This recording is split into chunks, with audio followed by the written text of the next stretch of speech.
recording now to start our evening. We just want to welcome everybody to the Polk County REIA here in Polk County, Florida. We're coming to you from beautiful Lakeland, Florida, in fact. And I am Liz, the PCREIA's host for the evening. And my co-host is Adrian Smoot here. We've been doing a little bit of REIA business right before we open it up to be recorded tonight. We're ready to get to our speaker for the evening for sure. We're so excited to have it. Just want to call your attention over to the disclaimer over there, and we love to make our attorney happy. So please notice that. And Adrian, can you just kind of paraphrase that for us and what that's all about? The paraphrase is trust but verify. So anything you hear tonight, you need to go and verify that it is true. We believe it to be true, but you have to do your own due diligence, just like any property you buy. That's it. That's a good, succinct way to say all that wonderful stuff. Well, you had me read it for multiple years in front of the whole group where I was physically shaking. So, yes. I did. You were so we need good to us. Marquise or somebody new to pass that down to.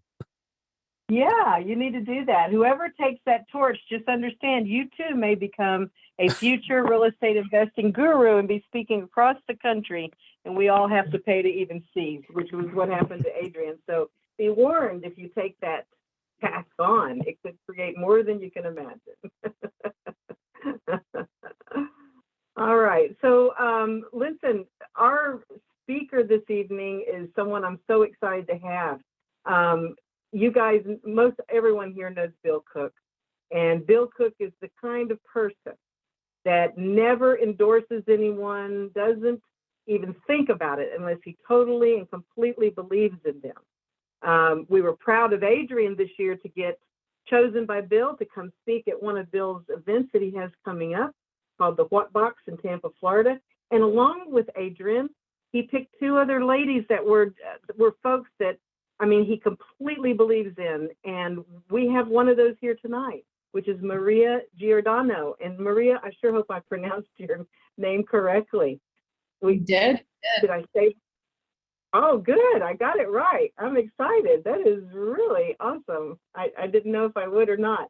Maria's here tonight to talk about investing with no limits, essentials to success. Making deals that do get accepted. So knowing your numbers, knowing how to negotiate, strategies to put that deal together. What I want you to know a little bit about Maria, and she's going to tell you lots more though, is that she is a full-time real estate investor. She got her start in doing AirBNB, fix and flip properties like I've done. She moved on to buy and hold. She got smart like I did too. It took me a while, Maria, but I finally got smart and started holding everything I was flipping. And then she went beyond what I did and has gone into spec builds and land development. I mean, we have a well-rounded real estate investor here. And she's co-authored some books with her husband, Gary, on real estate investing. I think she has 4 of them. Hope she'll tell us more about that. And what I want you to know is that Maria is also just one of us. She was a trauma nurse. She was working days and nights, weekends, all the time. And real estate became her answer to create wealth and money for her family and to have time with her family. So she really understands where we're all coming from, whether you're a beginner or you've been doing this a long time. I hope you guys will help welcome tonight, a real warm welcome to Maria. Maria. We're so glad to have you. Welcome. Thank you.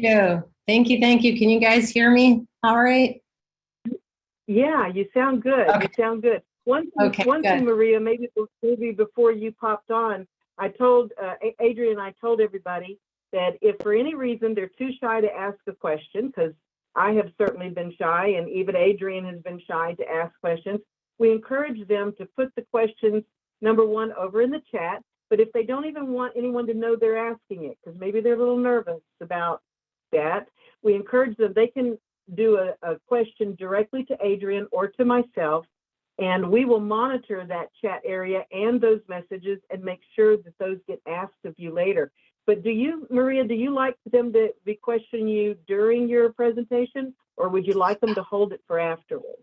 Let's hold it for after, because sometimes we can end up going, that may not allow us to get to everything. In fact, tonight I'm going to also, because I usually don't get so much time to teach, which I'm really happy I do.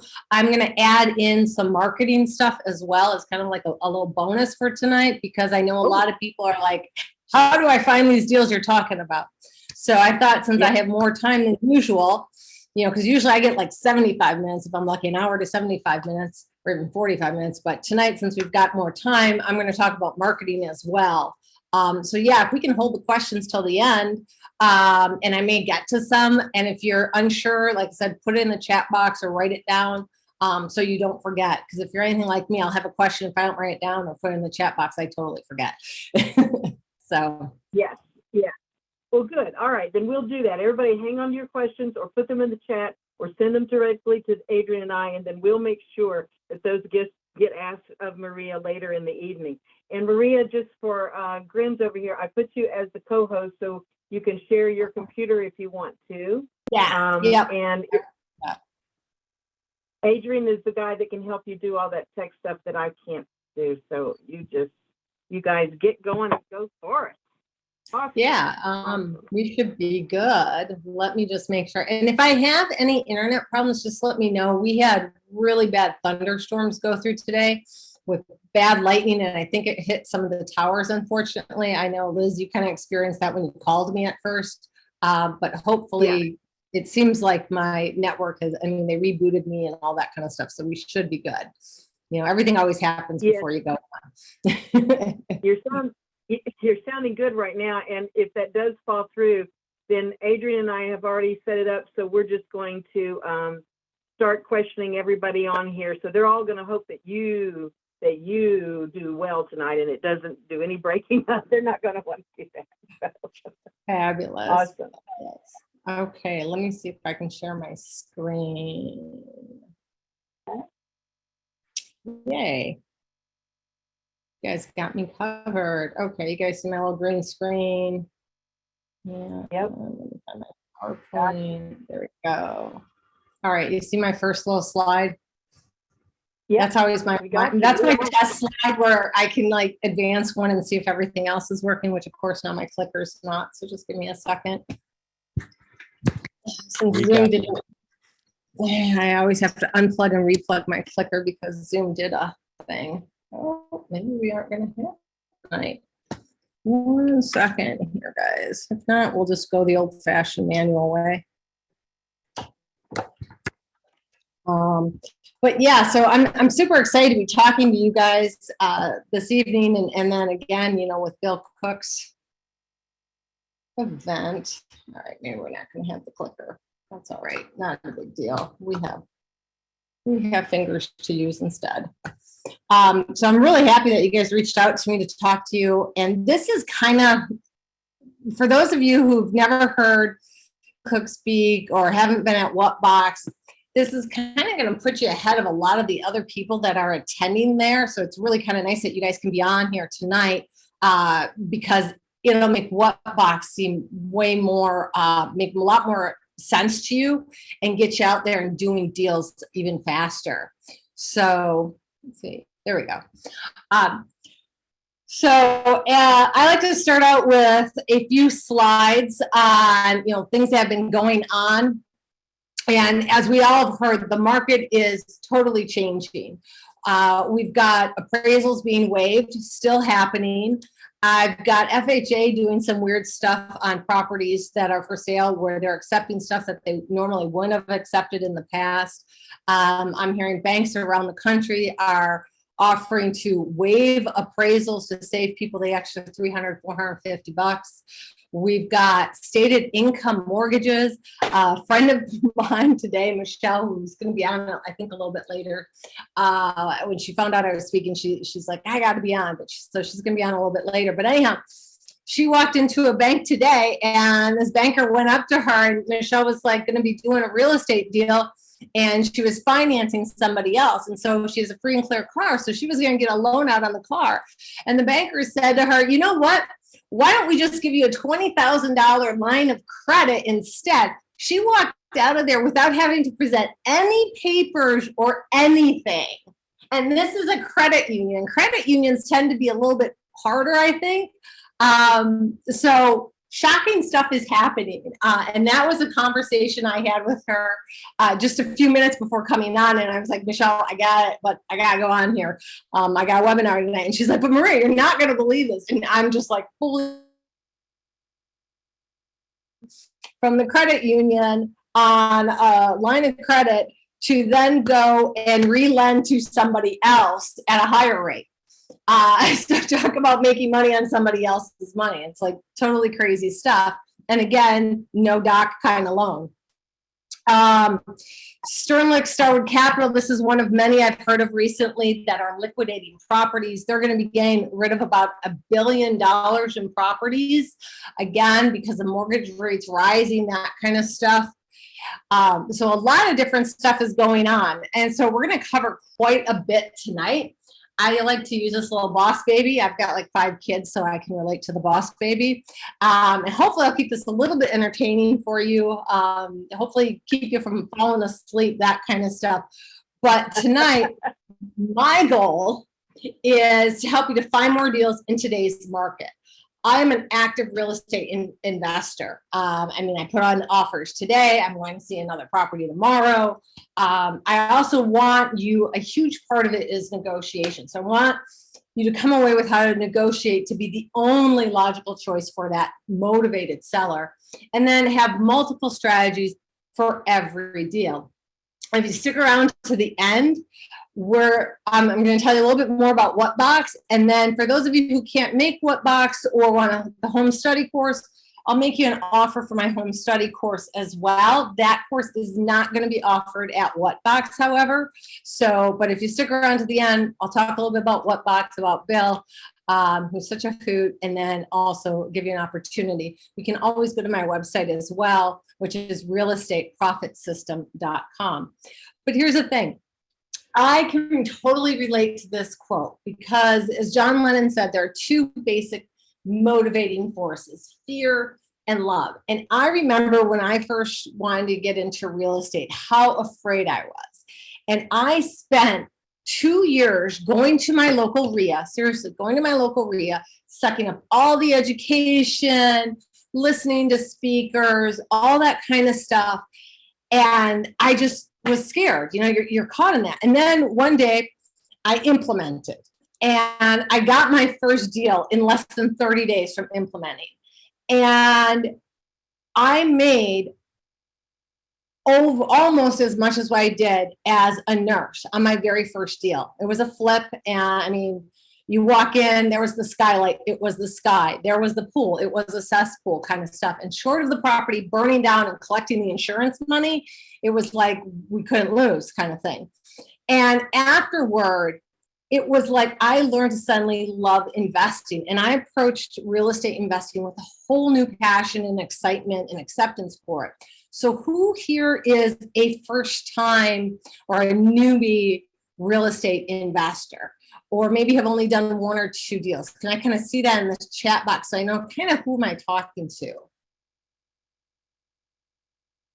An experienced investor, put experience, so I can kind of get an idea who's out there. I got no one out there. Are they not allowed to? Okay, so we have a new investor. So typically experience. So typically I get kind of a mixture of new and experienced investors, or maybe people that were like me. You started out flipping, you realize, wow, this is work. I kind of want some of that mailbox money. So then you switch gears and you start becoming a buy and hold.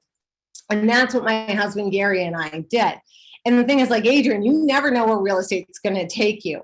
I have been on ABC Nightline, in the Wall Street Journal. I've been on Good Morning America. In fact, if you Google me, you'll see it. I've been in Investors Business Daily, in Realty Track as well. So you never really know where real estate is going to take you. And I am like, what do they call that introvert that had to become kind of an extrovert kind of thing. My mom used to always call me the wallflower. I used to love to sit up against the wall and pretend, hey, nobody noticed me kind of thing.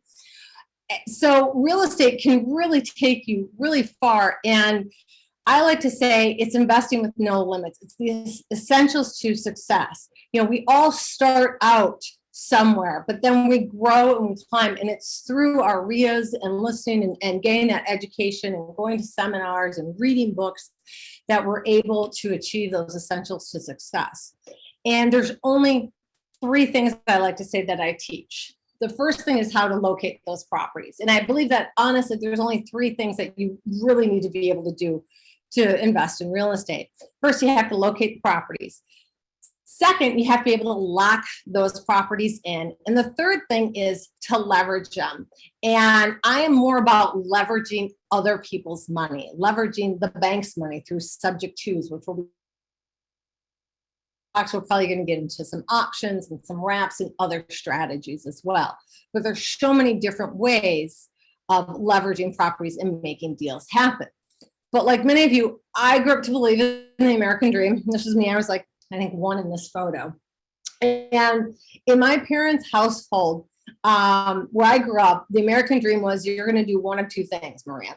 Either you're going to go to college, or in my father's case, he wanted me to go into the trades. He wanted to have a daddy-daughter electrician train. My father was a master electrician.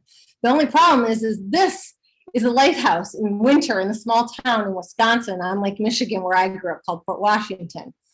Very, very cold. Temperatures -20. And people wonder why I moved to Arizona for 18 years. I didn't have to shovel the heat in Arizona. So obviously I decided really quick, I didn't want to become an electrician because my father was always working outdoors in the winter. And I didn't feel like being bitter or cold. I really do not like cold.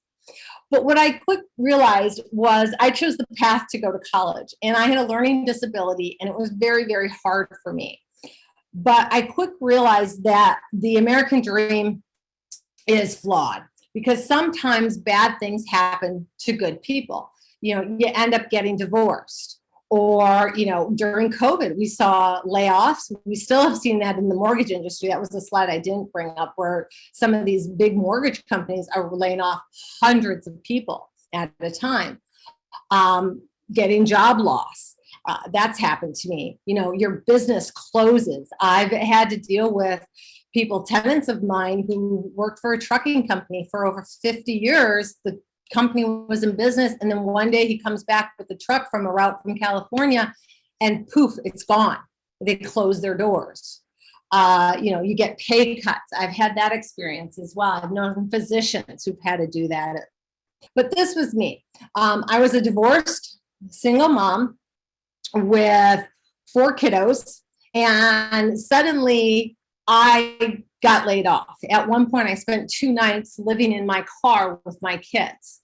You want to talk about being scared. I had to, you know, be on women, infants, and children for WIC.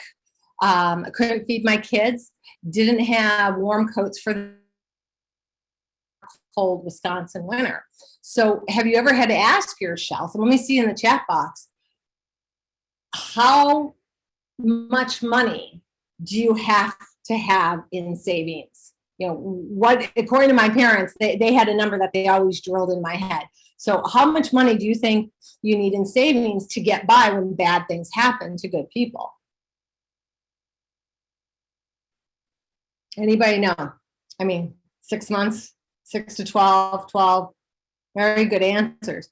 Well, way back then, when so I see a lot of 6s and 12s. Well, back where I grew up in the 80s and into the 90s, it was 3 months. Well, as we know, during COVID, 3 months, heck, even 12 months was not enough for a lot of families out there. And so, like many of you, I had this overwhelming desire to become financially free. But as a divorced single mom, you know, who do you turn to? Well, I knew real estate was the answer. I've seen real estate, you know, create more millionaires and billionaires than anything else out there.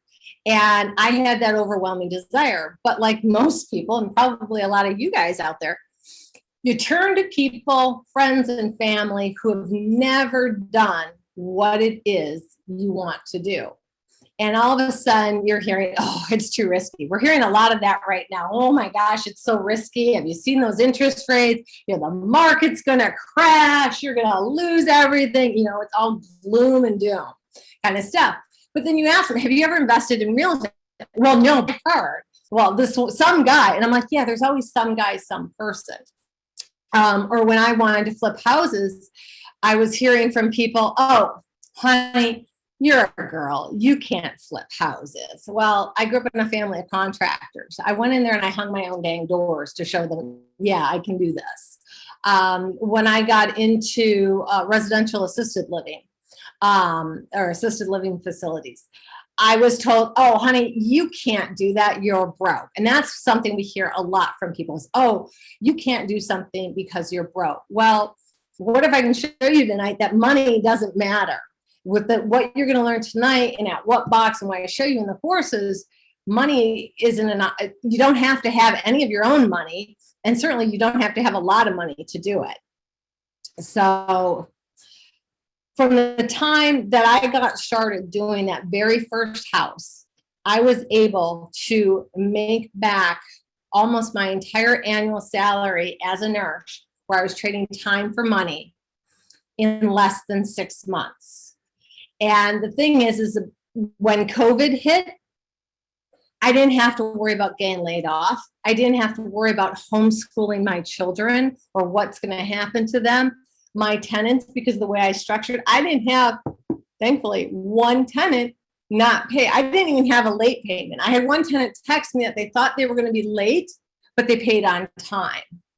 So when you set up your business and you do it right, you really can learn that there is investing with no limits and the essentials to success. You see, each one of these properties, I got strategies that I'm going to teach you tonight. And later, from the very first property, we heard into doing a self-directed IRA, which is something very, very important. But the thing is that my goal, and this is what you should write down right now, what is your goal? It needs to be something bigger than money, because money is just money. And I get it. I've been broke. And everybody thinks, oh, people that are rich say money's not money. It's just money. But here's the thing. My why when I first got started, and that's my house in Pennsylvania, by the way, was to be there for my children. I wanted to stop working day, night shift rotations, having to work holidays and weekends, and missing my kids' soccer and football, and having tell my children on Christmas morning, hey, I'm sorry, guys, mommy's got to go to work. I'm working till 7 p.m. tonight. We're not going to be able to open up presents until 7:30. Can you imagine telling that to your 3 or 4-year-old? So that was my big why, is I just want to work for me, make as much or as little as I wanted to, take the summers off, go to San Diego, because Arizona is really hot, and be around for my kids. But I also wanted to be able to serve more people. And that's what it allowed me to do. It gave me the time to volunteer and do other things. So this is your essentials to success. And as I said, there's just 3 steps to your success. So the first step is going to be your marketing. That's locating the property. That's creating that money machine. So we're going to talk about that tonight. The second thing is going to be your negotiations. I like to say how to negotiate like a Jedi master. So that's step number 2. And honestly, cross out negotiations and write down communications. The reason why we say negotiations is because communication just doesn't have that sexy spin to it. And everybody's like, well, I communicate all the time. Well, negotiations is how you talk to that seller, how you ask the seller the questions to find out what is their real estate problems.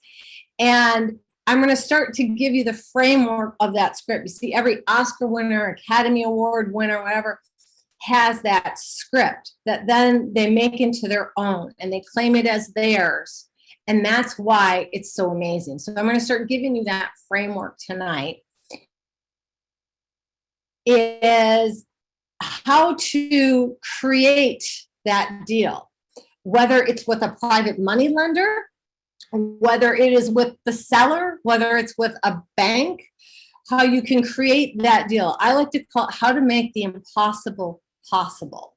So those are the 3 things that I like to teach on, and it kind of call it like the trifecta of real estate. These are the only 3 things you really need to know to do this. So let's talk about your marketing first. And I get it. Marketing is just marketing unless it's not working for you. So the first thing you need to do with your marketing is pick 3. You have to pick 3 strategies that are going to work for you. In the courses and when we're teaching and stuff, I teach over 100 different ways to market. All you need is 3 strategies or 3 ways to find motivated sellers. I'm going to give you 10 tonight if that's okay. And you can take a picture. I think somebody needs to get I don't know who that is.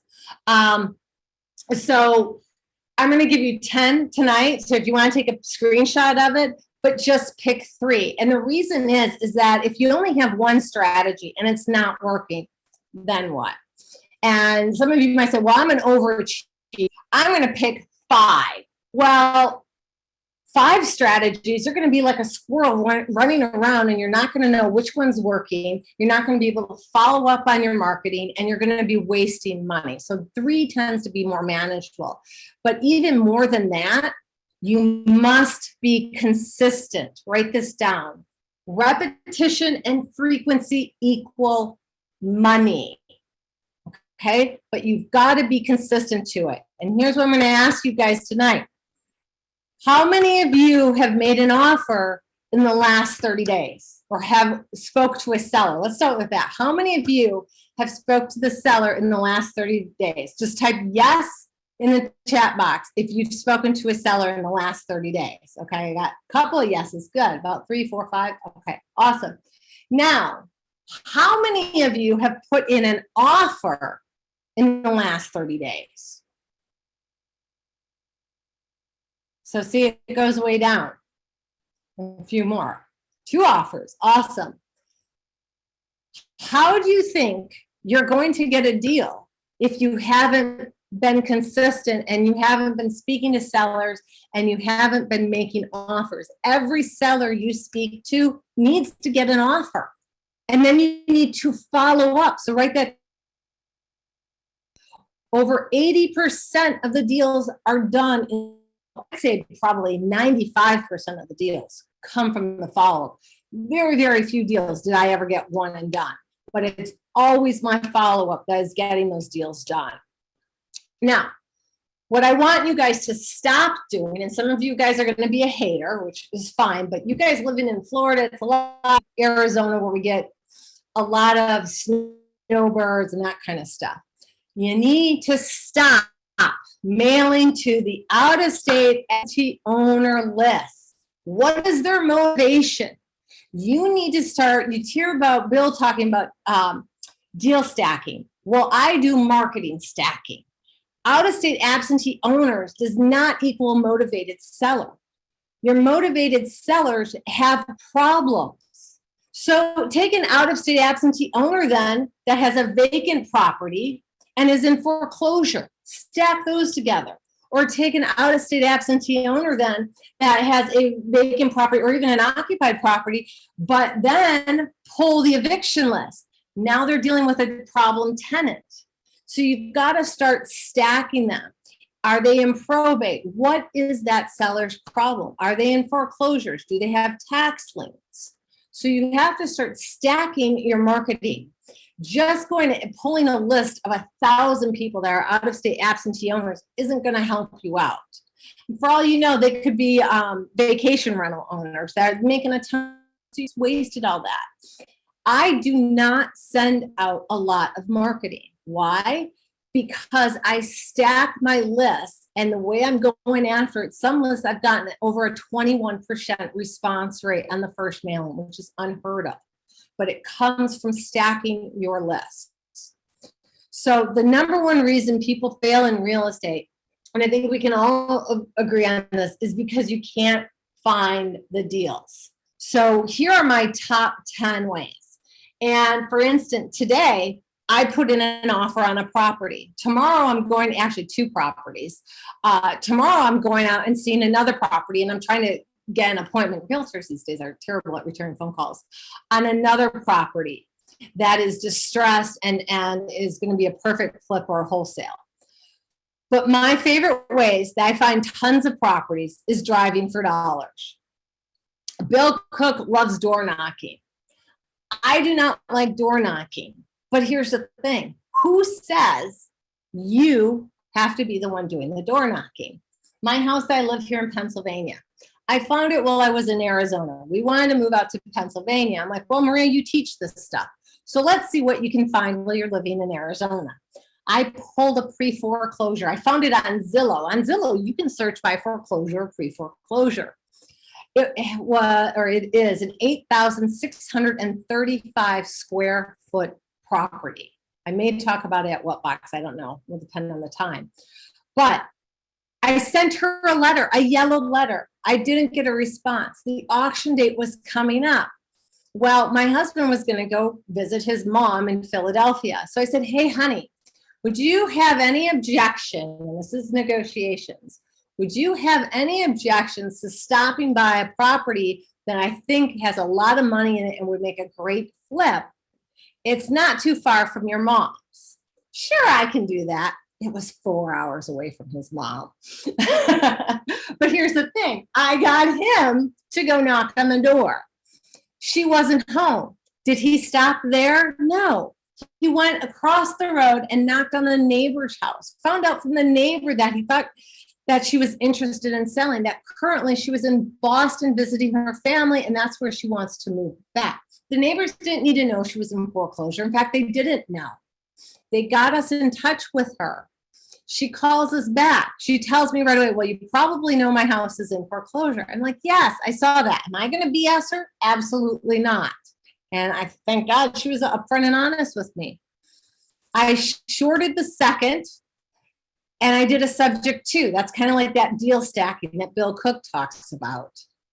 Other ones that I like right now are probate lists. I'm killing it on my tired landlord list. I'm also looking for, we talk about marketing stacking. I'm pulling tired landlords that are in free foreclosure. They're having a problem. Their tenants haven't been paying them. I can evict them in the states that I'm a landlord in.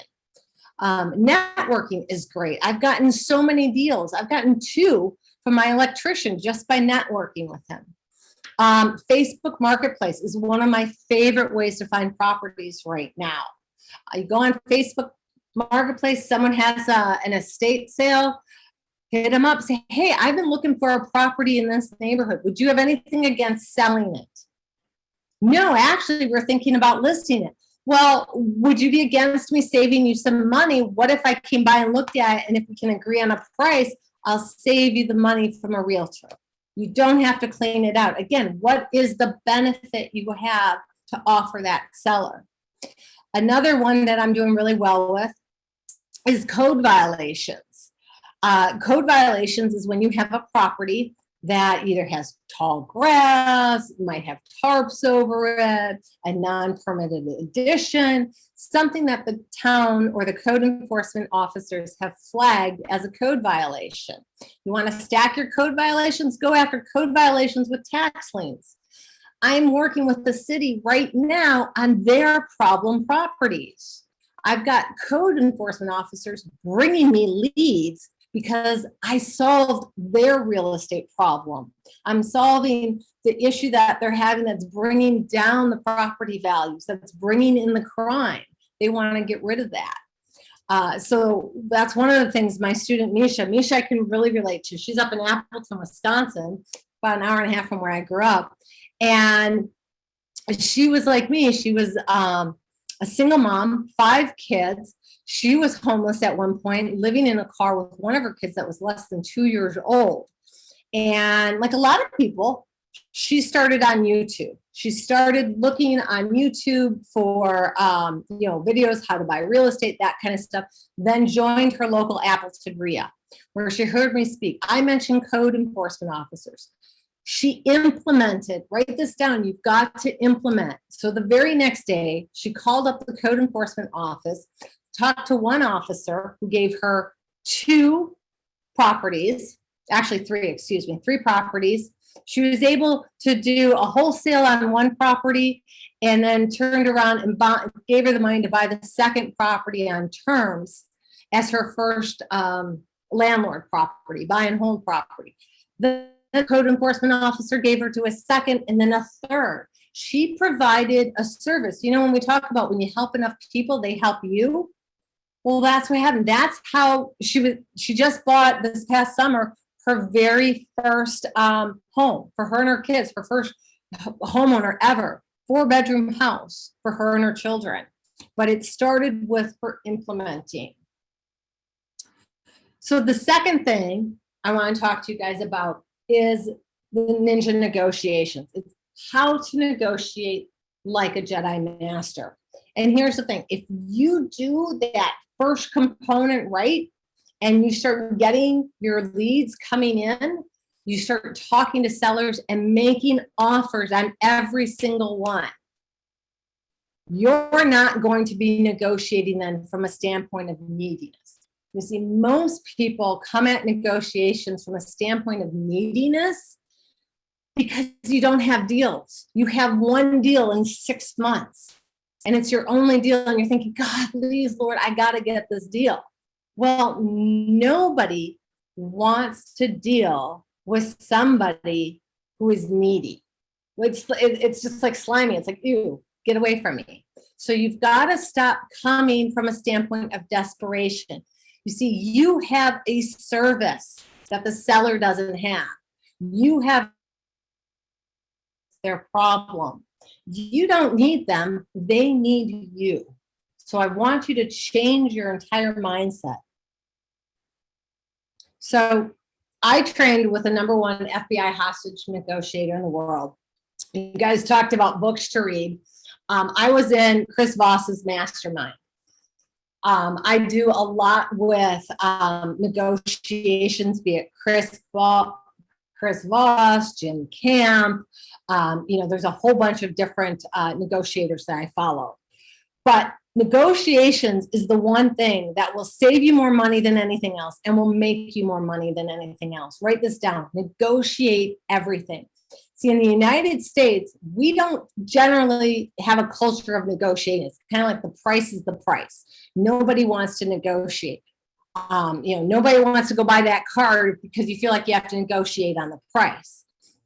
I want you to negotiate everything. And at what box, I'm going to give you, I'm going to try to do 6 different techniques for negotiations there. It's the #1 thing you need in your real estate business, and you can use it in your everyday life. I just negotiated with my Ford dealership. I needed new tires on my car. I got 2 other prices, went back to my Ford dealership, says, well, I can match these. And well, anybody can match this price. Can you do a little bit better? He knocked another couple of $100 off the price of my tires. I saved over $500. I have an F-250. They're pretty dang big tires, very expensive. Just by asking him, is that the best you can do? So write that phrase down. I do it all the time when I'm negotiating with sellers. Is that the best you can do?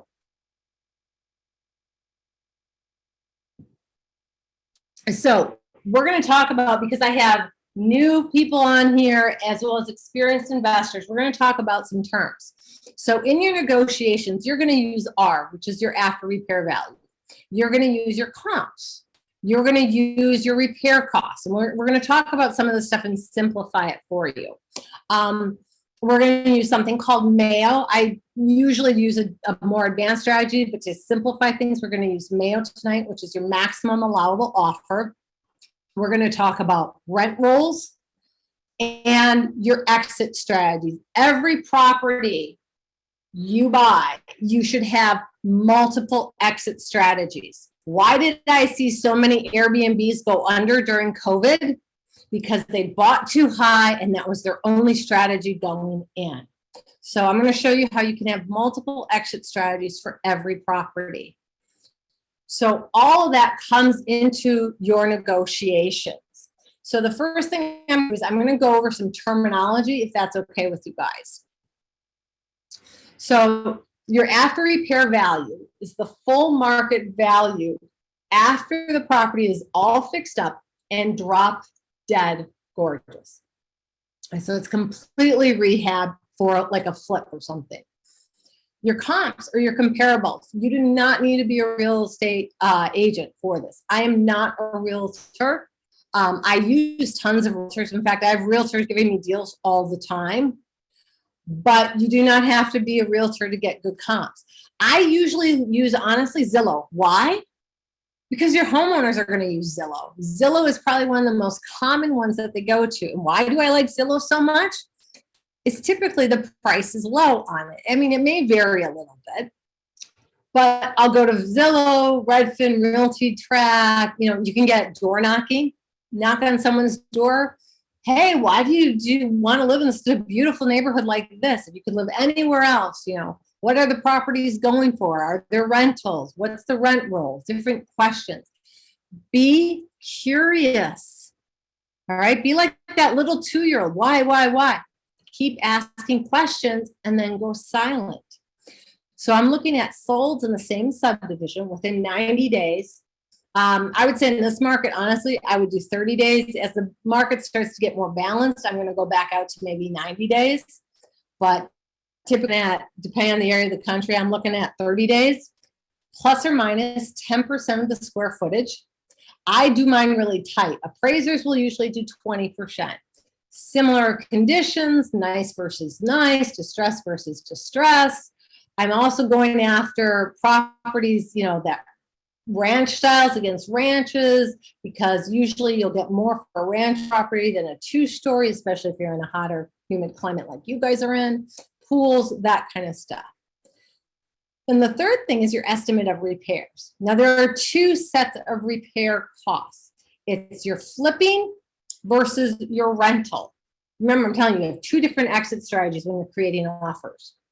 So you're going to have your repairs to flip it, make it drop dead gorgeous, and you're going to have your repairs to rent it. Rent it means livable, clean, that kind of stuff. So you have materials plus labor. It roughly comes to about $5,000 per week for a rehab. So a 12-week rehab is about $60,000. Now that changes with your price point. If you're like under the $300,000 range, maybe $200,000 to $350,000 actually, you're going to be right in there. If you're below 200 or 150, it's going to go down. I'm looking at a property that, you know, we could probably get done in 2 or 3 weeks. It's going to be about 20 grand if I completely gut it and do new electrical. If you're doing a rental, you're going to make it livable. Paint, carpet, maybe some ceiling fans. It's a lot different. Chances are you're not gutting the kitchen. You're not putting in new granite. Now, if that's going to be an Airbnb, a vacation rental, short-term rental, whatever, yeah, now you got to put more money into it. You've got to put nicer things in there. But again, you're doing it for the clientele you're trying to attract.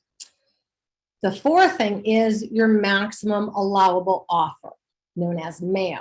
That is, you're going to take that first number up here, your after repair value, multiply it by 70% minus repairs. And a lot of you guys are going, we can't do 70% here. My business partner, Michelle, and I just did 65% on a house in Tampa. All right. The guy has another 4 properties. Don't tell me you can't do that. The one I did in Pennsylvania here, 55%. I've done them in Arizona. Don't tell me what you can't do. Tell me what you can do. If 70% isn't going to work and you have the money and the profit works out, do 80%. But then you need to subtract your repairs from that. So here's an example. You take a property with an after repair value of $200,000. Write this down, guys, because it's not just good for me to go through the numbers if you don't understand them. People learn in a variety of different ways. Some see, some hear, somebody is kinesthetic, take me by the hand, show me and do it. I'm more of a kinesthetic kind of person. I need to be shown how to do this. So your repairs, $60,000 on this example. That brings your maximum allowable offer to $200,000 times your 70%, which brings you to $140,000. Minus $60,000 in repairs, which means the maximum you can offer is $80,000 on this property. So you're going to start below $80,000. I'd probably even start at 65. And some of you guys are going to have a heart attack at that. Here's the thing. My husband knows that if I am not embarrassed to make them an offer, I've offered too much. And I'm going to do something called anchoring. Anchoring is when you tell them how bad your offer is going to be and how they're going to hate you. And you don't even want to tell them that because you don't want them to be mad at you. And what happens when you anchor them or tell them that you're not going to tell them how bad your offer is going to be? They want to know. Has anybody ever told you, hey, I got a secret, but I can't tell you? Do you just go away? Heck no. So you're getting their permission to give them a lowball offer. That's how you prevent them from getting all ticked off at you and mad and thinking of all those scumbag investors. Very, very important. Now, you wholesalers out there, and I think we've got a few wholesalers on here, or maybe people who want to wholesale. You need to then subtract your wholesale fee from that. So maybe it's a minimum of $10,000. Get whatever you can. The bigger the property, generally, the more meat in it. So usually you can get a bigger wholesale on it. But there's no limits to doing this. So your cash offer is always, and this is very important, it's always the lowest dollar amount. And you're going to start way below Mayo here.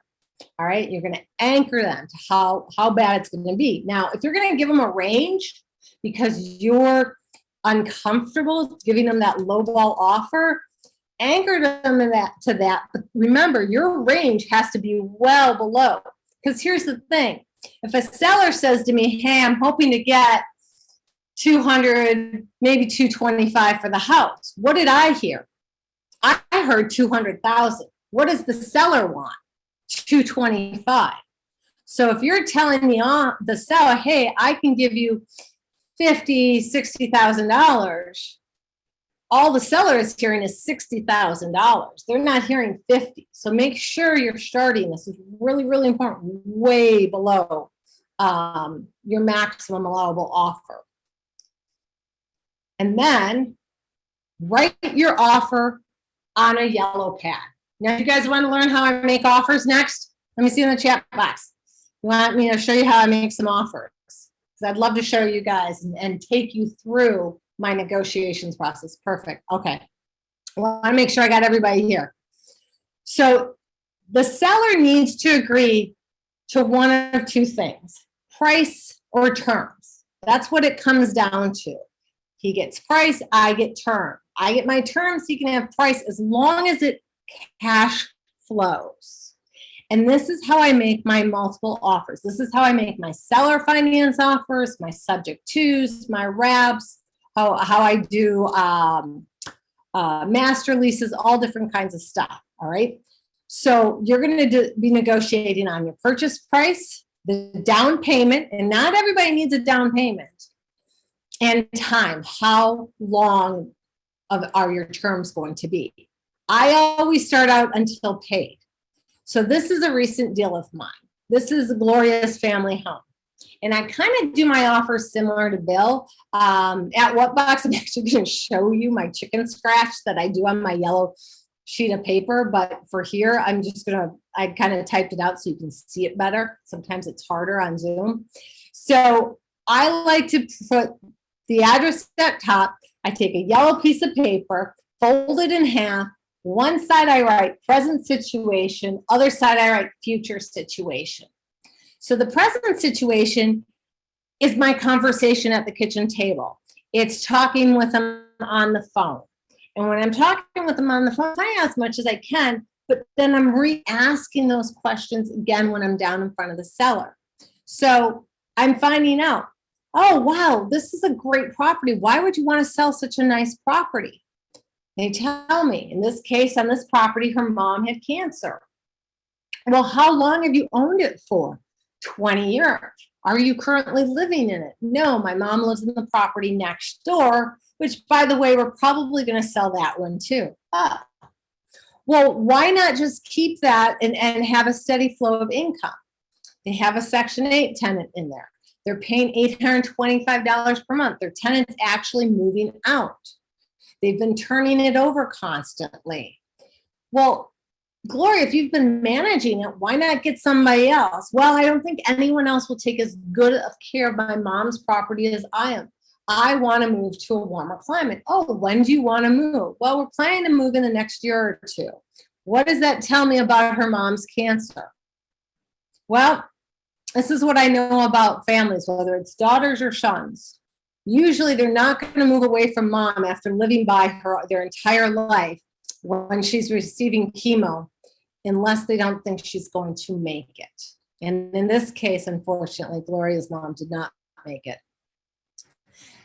They want money for her mom. And I asked her, you've got to ask the hard questions. Well, this may sound stupid, but what do you plan to do with the money? Well, we want to get enough money for mom to live off of for however long she has left. That's really, really important information. Well, if you were to keep the property, what would you do to it? Found out that it needed to be updated, the electrical panel, that the sewer line was connected with her mom's property next door, water and electrical were all separate, however. I also asked, well, how much is the monthly payment? And, got to find out. It's free and clear. Well, this is what I know. As a landlord, I know if you're selling a property after owning it for over 20 years, you're going to have a tax event. So I tell them, and over 90% of the people I tell this to, I say, I'm not a financial planner, I'm not a tax attorney, a CPA, or an EA, but it seems like you are going to, and again, it seems like you are going to incur quite a tax event and have to pay a pretty big basis, step up, capital gains, all this other stuff, recapture depreciation. Have you thought about any of that? And they go, oh, all of a sudden they're like, oh my God, that's right. If they knew about it, they've forgotten, or they never thought about that. And so I said, well, don't take my word for it, because I'm not any of those fancy alphabets behind my name. But if I were you, I would go talk to your tax attorney or your real estate attorney, CAPA, whatever. I do tell them, do not talk to H&R Block, because H&R Block people are tax preparers who take like a 32-hour course. And I have had a homeowner that went and talked to H&R Block. So I tell them, do not talk to H&R Block. You need somebody who's actually licensed and educated in all of this. But I have yet to see one CPA, one tax attorney ever disagree with me when I tell them they would save or pay less money in taxes if they take their money over time. Then I start to write down my thoughts as opposed to going across the line. Well, what if you no longer have any tenants, Gloria, and you never have to manage the property? You can be free to move to North Carolina, and your mom can have money to live off of and never have to worry about repairs, the sewer, anything like that. So then I asked them, how much do you believe the property would rent for? They said $950. So I do some fancy little math in my head and go, well, it seems like after taxes and the water bill and all this, or the sewer bill and all this stuff, your mom probably is making about between $500 and $550 a month. And they look at me like, wow, how did you figure that out? So then I start to form my deal. Now I know the market rent on this property in its current condition, because it was move-in ready, is $1,300 per month. Why? Because I own a couple other properties on that block. So this is how, and this is something I created during COVID. It's my 3 offer sheet. It's in my courses. I give it to all my students. And some people have a hard time coming up with 3 offers. So, and if you can't, and writing it out on a yellow pad. And this is what I know. A confused mind always says no. Write that down. A confused mind always says no. And if you can't explain it and write it out on a yellow pad so they're going to understand it and you're going to understand it, then you need a sheet like this. So what we know is the property is free and clear. The old rent was $825 per month. They think, and it's vacant now, they think they can get like $950 a month for it. The after repair value on the house is $180. They're asking $170,000. Now remember, I told you there's two sets of numbers. There's repairs to flip, fix and flip it, and then there's your repairs to rent it. To flip it, we're looking at about $40,000. Repairs to rent it is actually $0. So offer number one, because it's move-in ready, that's why it's $0. My mail on this property is $86,000. So I anchor her again. I said, look, I don't even want to give you my cash offer. You're going to hate me. I mean, I just honestly, you don't seem like you like working with investors. And she's like, no, I don't. They want to find out. So I tell her it's $86,000. I said, well, how long do you need to move? Well, we want to sell it right away, ASAP. Well, I know with my title company, it's 14 days to get the title back and all that stuff. And so I said, well, right now, title and closing, and I don't set this, they tell me, is about 14 days. So I can do an all cash offer. We can close in 14 days and you can move on. And then they just look at it like, oh my God, I hate you. That sucks. So then I come up with offer number 2 and number 3. Now, offer number 3 is my middle of the road offer. I said, now I can give you more money because it seems like the price is important to you. I can give you, would you have anything against $135,000, 14 days, and I can pay your mom's expenses and give her $535 per month until paid. And now write this down too. Down payments solve problems. So I start asking her questions. It seems like you have something in mind for the money.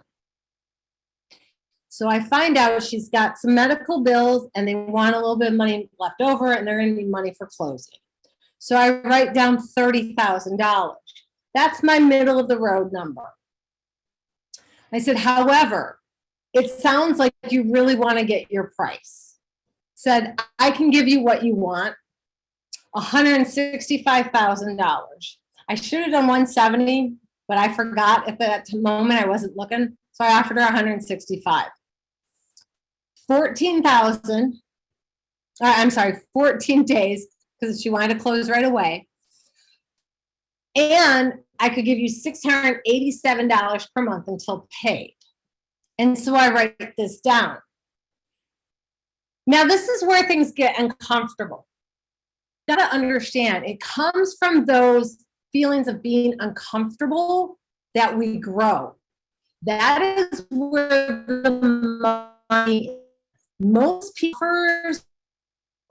Most people don't talk to sellers because it's uncomfortable. Well, how are you going to get good and get past that if you don't practice, if you don't do that? I used to sit at home and practice on my children. When I first was making offers, I'd make my offers to my kids, and I still do that in some of my more creative stuff, and have them explain it back to me. If my son, well, he's now 16, but at the time when he was 12, couldn't explain it back to me, how is that seller going to understand it? But here's the thing. I will go there. I will address that uncomfortableness. I will just go right out there and I say, look, it looks like you hate all 3 offers. And they start nodding. And that's what you want. That is their form of a just right. It's like, that's right. So I'll say, well, there's got to be something in here you like. And that's when they kind of look at me like, what are you, high, girl? I just told you I hate them all. So I said, well, it sounds like you wanted cash. That seems like cash is important to you. So I write cash down. And I said, now I get that you don't like the cash price. I understand that you think it totally stinks. But can we at least agree that you like cash? And this is how you come up with your 4th offer. This is the hybrid offer. This is the offer they create, and they're going to believe their own offer.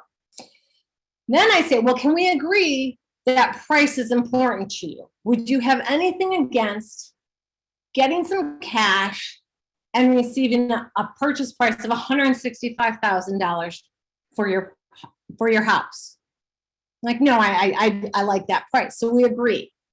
I said, no, look, I can do that. But in order for me to do that, I need more time. Let's talk about your down payment because I'm giving you so much more now. What do you need that money for? What are you comfortable with receiving? So then we agree on $20,000. I find out that she's got about $10,000 in medical bills. I found out that she's got about $5,000 in closing costs is what I figure out. And that, she might want to buy a few other things. Her daughter does not, because her daughter doesn't have any kids. She doesn't really care if the nieces and nephews get anything. She just wants her mom to live comfortable. So I said, look, I can do $20,000 in cash. I can give you $165,000.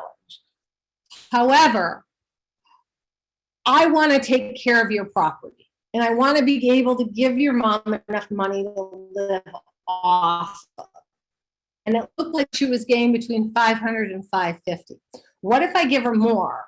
But because I'm giving you so much money down and I'm giving you a higher purchase price, would you have anything against $631.37? Now, this is a very, very important piece of negotiations. Odd numbers seem real. What seems more real, saying $600 per month or $631.37? I pretend like I'm doing some calculation in my head. That's how I come up with how much per month. And by Gloria agreeing to this and me walking her through it, we come up with the fourth offer that she agrees to and is willing to sign on the dotted line. Now, I told you, you've got to have multiple exit strategies. So, house hacking to college students. This property is right near Penn State. I can house hack it for $600 per room or $1,800 a month. Now, standard rent is $1,300. Now I've just increased it by $500. But what did I negotiate on? I negotiated on my lowest number. And in that case, it was only $1,300 per month. That's why all these people with the AirBNBs and the short-term rentals were going bust during COVID, because they were negotiating on what they hoped to make as a short-term rental, not as a long-term rental. I negotiated based on a long-term rental. Now, if she accepted my all-cash offer, which was another exit strategy, I was still good. I could have wholesaled it. I could have kept it and flipped it and made money, whatever. So that also worked for me. Now, another strategy, this is probably strategy number 4 on this, is lease option or rent to own. My other 2 properties on that block are rent to owns. This is something I think Bill might be talking about at what box, but most of my properties I do rent to owns on. I want homeowners, not renters. Now, I have apartment buildings I have renters in, but there's a different mindset. And I know as a lease option, I can easily get $1,500 per month. And now my only expenses are taxes and insurance. I'm not worried about maintenance. They've got to take care of their own maintenance unless it's a roof or whatever, but I buy properties that have 10 plus years on their roofs. Or again, vacation rental or short-term rental. Well, the average cost per night is $185 per night with a 5-night minimum stay. That averages about $3,700 per month. Penn State graduation month and on football months, so August, September, October into November, I can make about $6,000 per month. I can also do it as a furnished short-term rental for visiting college professors that are there for a term and rent it at $2,200 per month. So I have multiple different exit strategies. But the important piece is that I negotiated on the lowest amount, not on the pie in the sky number. That's what can get you in trouble. Now, I have a student named Ben who went to college. He was accepted to medical school. His father was a doctor, and he decided he didn't want to go to med school. Ben decided instead he wanted to go to corporate America because he didn't think he was going to have to work as hard as his dad.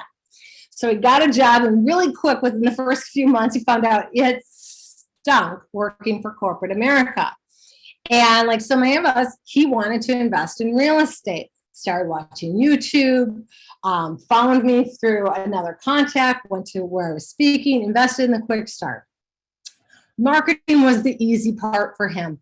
That was something I actually taught him in corporate school, sales school, whatever, really well. The follow-up, the repetition, I told him pick your 3, and he did that. And so he'd work 8 to 10 hours a day. Every night he came home and did a minimum of 2 hours of working on his real estate.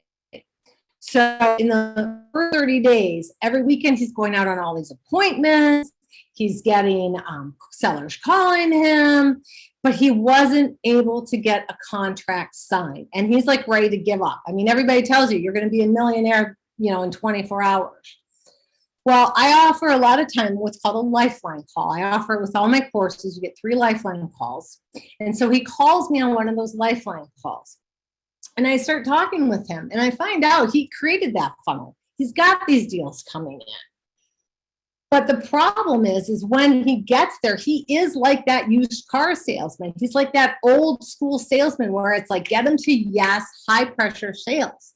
And I told Ben, I said, Ben, did you not look at the negotiations course? He's like, oh, I don't need that. They took me through negotiations at corporate, school. And I'm like, well, that's where you've got this all wrong. You're coming off slick. I said, you're not giving the seller the opportunity to say no to you. So you're pushing them so hard, they're saying yes, and then they're not returning your phone call. Or you get it under contract and they're calling up the title company and canceling the contract, saying that, you're hustled them. I said, do you fear the word no? And he's like, well, I don't want people to say no to me. And now you guys got to write this down. You have to uncover what the seller won't agree to first in order to find out what they will agree to. You've got to be able to anchor them and get comfortable overcoming the seller's objections. I mean, my husband has even said, hey, what don't you want? What do you need? As I found out with one of my sellers, Helda, she did not want a quick close. Closing in 2 weeks scared the hell out of her. She'd been in that house for like 30 some years. She wasn't agreeing to that. She wanted a 30-day close. So you've got to find out what is the seller's problem. What won't they agree to? So once Ben was able to do that, he went from doing 0 deals per month to averaging 8 deals per month and $22,000 per year. He totaled 1.9 or a little over $1.9 million in his first year. Now that was his gross. He just did over $1 million net this past year when I talked with him in September, or I'm sorry, I don't even know what month it is, August. When I talked with him, I think it was in June. But all he did was he took that small negotiation script, built his sales funnel, and stopped being that pushy salesman and started having the confidence to have a conversation. Now this is Ben. Maybe. Hi, my name is Ben, and I'm a real estate investor in Kansas City, Missouri. I just wanted to take a quick second to give a shout out to Maria Giordano. I went through Maria's program about a year ago, and before finding her, I'd spent a lot of money on investing and learning about investing. And the only thing I could say is I wish I would have found her sooner. She did more to accelerate my real estate career than any investment I've made. Main reason is her program. It's structured in a way that kind of walks you through every step of the real estate investing process. And it really addressed almost all of the fears that I had about real estate investing and kind of got me off the ground to doing deals. And if you're looking for somebody who's a reliable coach, a reliable mentor, or just wanting to learn from someone who's been there and done it in the industry multiple times, I would highly recommend Maria. She's taken me from 0 deals a month to right now I'm averaging 8 deals a month, and I couldn't be more thrilled with how my life's changed. So. And the other thing, the only thing that Ben had that a lot of you guys are lacking is a system or a process. So now we put things together because he's got so many deals coming in. And you see over his, I guess to your right, over his left shoulder, this is his deal board. So now we had to start drawing him out because he started getting all of these deals. I also, during COVID, dealt with Roxanne and Dale, a mother and son. They came to me. This is one of the postcards I had them create. Thinking of selling your home, let us make you an offer. We are a local mother and son team. And there's Dale and Roxanne on there. Dale and Roxanne had spent, I think, over $40,000 on real estate courses and made zero money. Dale got laid off during COVID, had to move in with his grandmother. He's 30 years old. You want to talk about killing the dating scene. Imagine inviting a girl over to watch Jeopardy every night with your grandma. Anyhow, and his mom is a disabled nurse up in Michigan. He lives down in South Carolina. They invest together.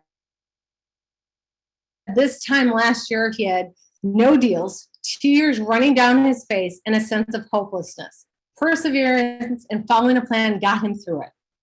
He says, thank you, Maria, for your support. Much of this would not have been possible without your guidance. This is just the beginning. Because of you, my mom will soon have a retirement, and I am confident without any doubt in doing this full time. Your teachings have taken us very far. Now, this is what you guys have to understand. A lot of you guys are thinking, I've got to have money for my marketing. To this day, Dale still spends $0 on his marketing. He gets his leads off of Facebook, networking, and here's a third way that none of you guys have probably ever thought of. He, depending on the state he's in South Carolina, he talks with his title attorney. Up in Michigan, he talks with the title company. And he tells them, if you guys ever have a deal where the buyer can't close or something happens or it falls out, call me. He has gotten so many deals just because of that. In his first year, or a little over a year, he's closed over 12 deals. He's gotten his first flip done. He's done wholetailing. He's done wholesaling, buy and hold. He has a duplex, a couple single families, all this stuff. And all he ever did was implement. He's also done his first short sale with me because people think, oh, there's no short sales. We did a short sale. Took longer, but he got the short sale done in just under a year. So short sales take a little long. He's also done his first subject to this past year. But it's just believing in yourself and having enough confidence to do it. You're never going to feel like you know everything. So the number one reason why people do the deal is because you don't know how to do the deal, how to put it together.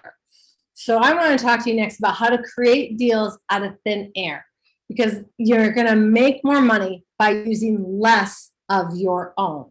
All right. Dale and his mom didn't have any money getting started. He used hard money lenders. He wholesaled to get that first money to do that first flip. So it's having your plan, having your goals, writing it out, and then implementing it. I like this is really, really important. Deals are made and not found. You're not just going to be walking down the street typically and falling into a deal. You have to create it using like the 3 offers and stuff that I've already shown you. So I want to talk to you about subject to deals. And this is what's going to put you guys ahead of everybody else at Bill's What Box. So in a subject to deal, the existing financing that a homeowner or seller has is taken over by an investor. The seller is not paying off the existing mortgage, and the buyer, meaning you guys, the investor, is going to take over those payments. The paid balance of the existing mortgage is then calculated, as part of the buyer's purchase price. Now, this is a great one that I am doing with people who need to move and can't sell their house or don't have the money to make the repairs. It's a great one that I'm doing with landlords because landlords are used to getting a check every month. So I'm going to talk to you about one of my deals. I like to call this Joe's story. It's a subject to deal. Now, Joe was a tired landlord who I sent him a letter. His tenants didn't respect him, and I sent him a letter on properties that had landlords that had little to no equity in their property and had owned the properties for more than 7 years. Joe's tenants didn't respect him. His property was underwater. He bought it when he was in college. He went to school to be an architect, and he had a couple of his buddies move in. They basically paid the rent or the mortgage, and he lived there mortgage free. After college, he got married, met the love of his life, got married, baby's on the way, buys another house. His friends kind of do the same thing. They move out. Now he's like so many landlords that we've all dealt with. He's an accidental landlord. He doesn't know how to be a landlord. He's never attended a REIA, never gone through a training. So he's the type of guy where his tenants have chewed him up and spit him out, literally. When we showed up to look at his property, his tenants had so little respect for him. They knew we were coming. They were there sitting on the sofa with a giant bong, like one of those big 3-foot bongs. And Joe's just like, I don't see this. And we're like, dude, how can you not see this in the middle of your room? If a light bulb burned out, they call up Joe, and Joe would go over there and change the freaking light bulb in the hallway. Now, Joe's cash flow on this property was about $700 per month. And I said to Joe, hey, why don't you just list it? That's when I found out. And I recommend to almost all of my sellers, just list it, because I want them to tell me why they don't want the realtor, why they don't want to list the property. Well, with the realtor, he would have had to come in with about $20,000. And he didn't have $20,000 to come into closing. So again, I followed up with him for about 9 months. Finally, it was late. His wife was due any day. And he gets a call from his tenants again. The next day, he calls me up. And he's like, I don't care. Take the property. I'm going to stop paying the mortgage. I don't care if it goes into foreclosure. I want nothing to do with it. So from there, we were able to structure a subject to deal where I keep his mortgage in place. I close with the title company. This is very, very important. And I bought this property paying only $1,300 in closing costs. And all I did, because he caught me when I was on the road, is I took up my tablet, went right into my course. I have a fillable 2-page purchase and sales agreement. I have one now specifically for subject twos, filled it out, electronically signed it, sent it over to my escrow company, opened escrow, title company, opened escrow, and closed on it a couple weeks later. Again, here is his present situation. He's had it for over 10 years. He hates his tenants. He's turning it over every year. So that's costing him money. You don't make money when you're constantly turning over your property. It's keeping him up all night. He owes too much.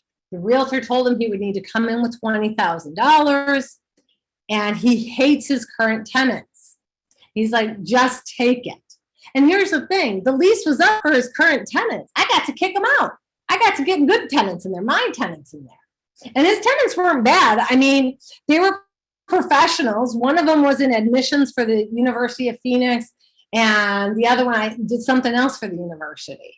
But he had trained them to treat him and his property like doo-doo. So again, let's out with the bad, in with the new. And I told him, I said, look, you're going to have a tax occurrence here. You're going to end up having to pay taxes unless we can do it this way. What if you never have to deal with tenant headaches again? You no longer have to manage your property. And I told him, I said, why not get a property manager in there? Well, he heard all the horror stories about property managers. He didn't think that they'd be taking good care of his property, all that stuff. So he did not want a property manager. Again, I'm problem solving him for him. I said, well, why not get a property manager in there? It seems like that would solve your problem. No, he didn't want to do that. What if you could sleep at night? You never have to worry about making another mortgage payment, no more repair calls. And I told him, I said, I wrote literally out on the sheet, no more changing light bulbs, no closing costs. And here's the thing, I can house hack this one as well, because it's right near ASU, Arizona State University, for $1,800 per month. Instead of, I think it was like $1,200, I want to say at the time, individually. But either way, it cash flowed. And again, a lot of you guys are like, well, Maria, that's great. That's you. But I'm new. Well, this is one of my newbie students. And she picked her three. Sherry was a 51-year-old daycare worker, only making $24,000 per year as a single mom with three boys. And she just wanted, her goal was to make an extra $10,000 per year. And again, I asked her, why $10,000? That's, an arbitrary number. Her son was going to start college. She wanted to be able to pay his books. And she wanted to take her daughter to Disney. We can all relate to that. So she only had a few dollars for marketing. One of the lists she pulled was probates, but she did better than that. She did market stacking. She pulled probates that were in pre-foreclosure. So she started with the quick start. I have a 5-week quick start to get you up and running in your first property in 5 weeks or less. She started with the quick start. She sent out her marketing. She printed out the call script because we have a call script in there so you can, talk to the sellers right away. From that, on her very first mailing, she got her very first call. Took them through the call script, set an appointment, and then she called me on a lifeline call because she was freaking out.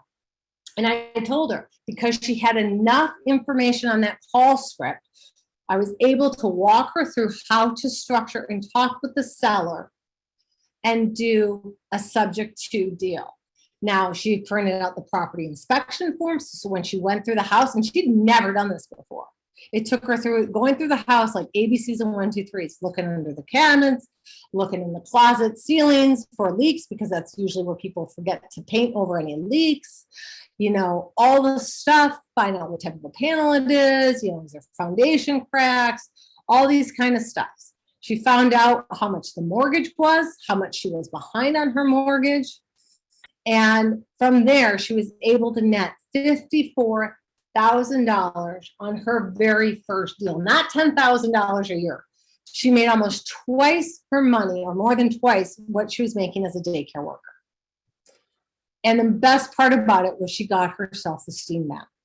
Now, the thing is you've got to know your steps. This is my son, Alexander, and he was a United States Marine. This was the day he graduated, top of his class at the School of Infantry.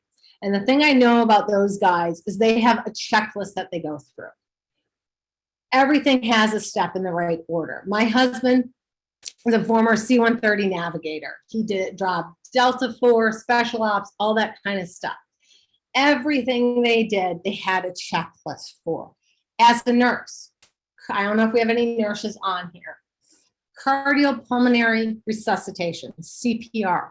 It's a checklist. It's an algorithm you go through. You have the right steps. I'm sure probably all of you guys have been on an airplane, whether it's your flight attendants or your pilots. They all have a checklist they follow because they know without that checklist, it can mean death to the crew, death to the passengers, death to people on the ground. It's not like they can pull over in the sky when alarms go off. They're pulling over, 30,000 feet down.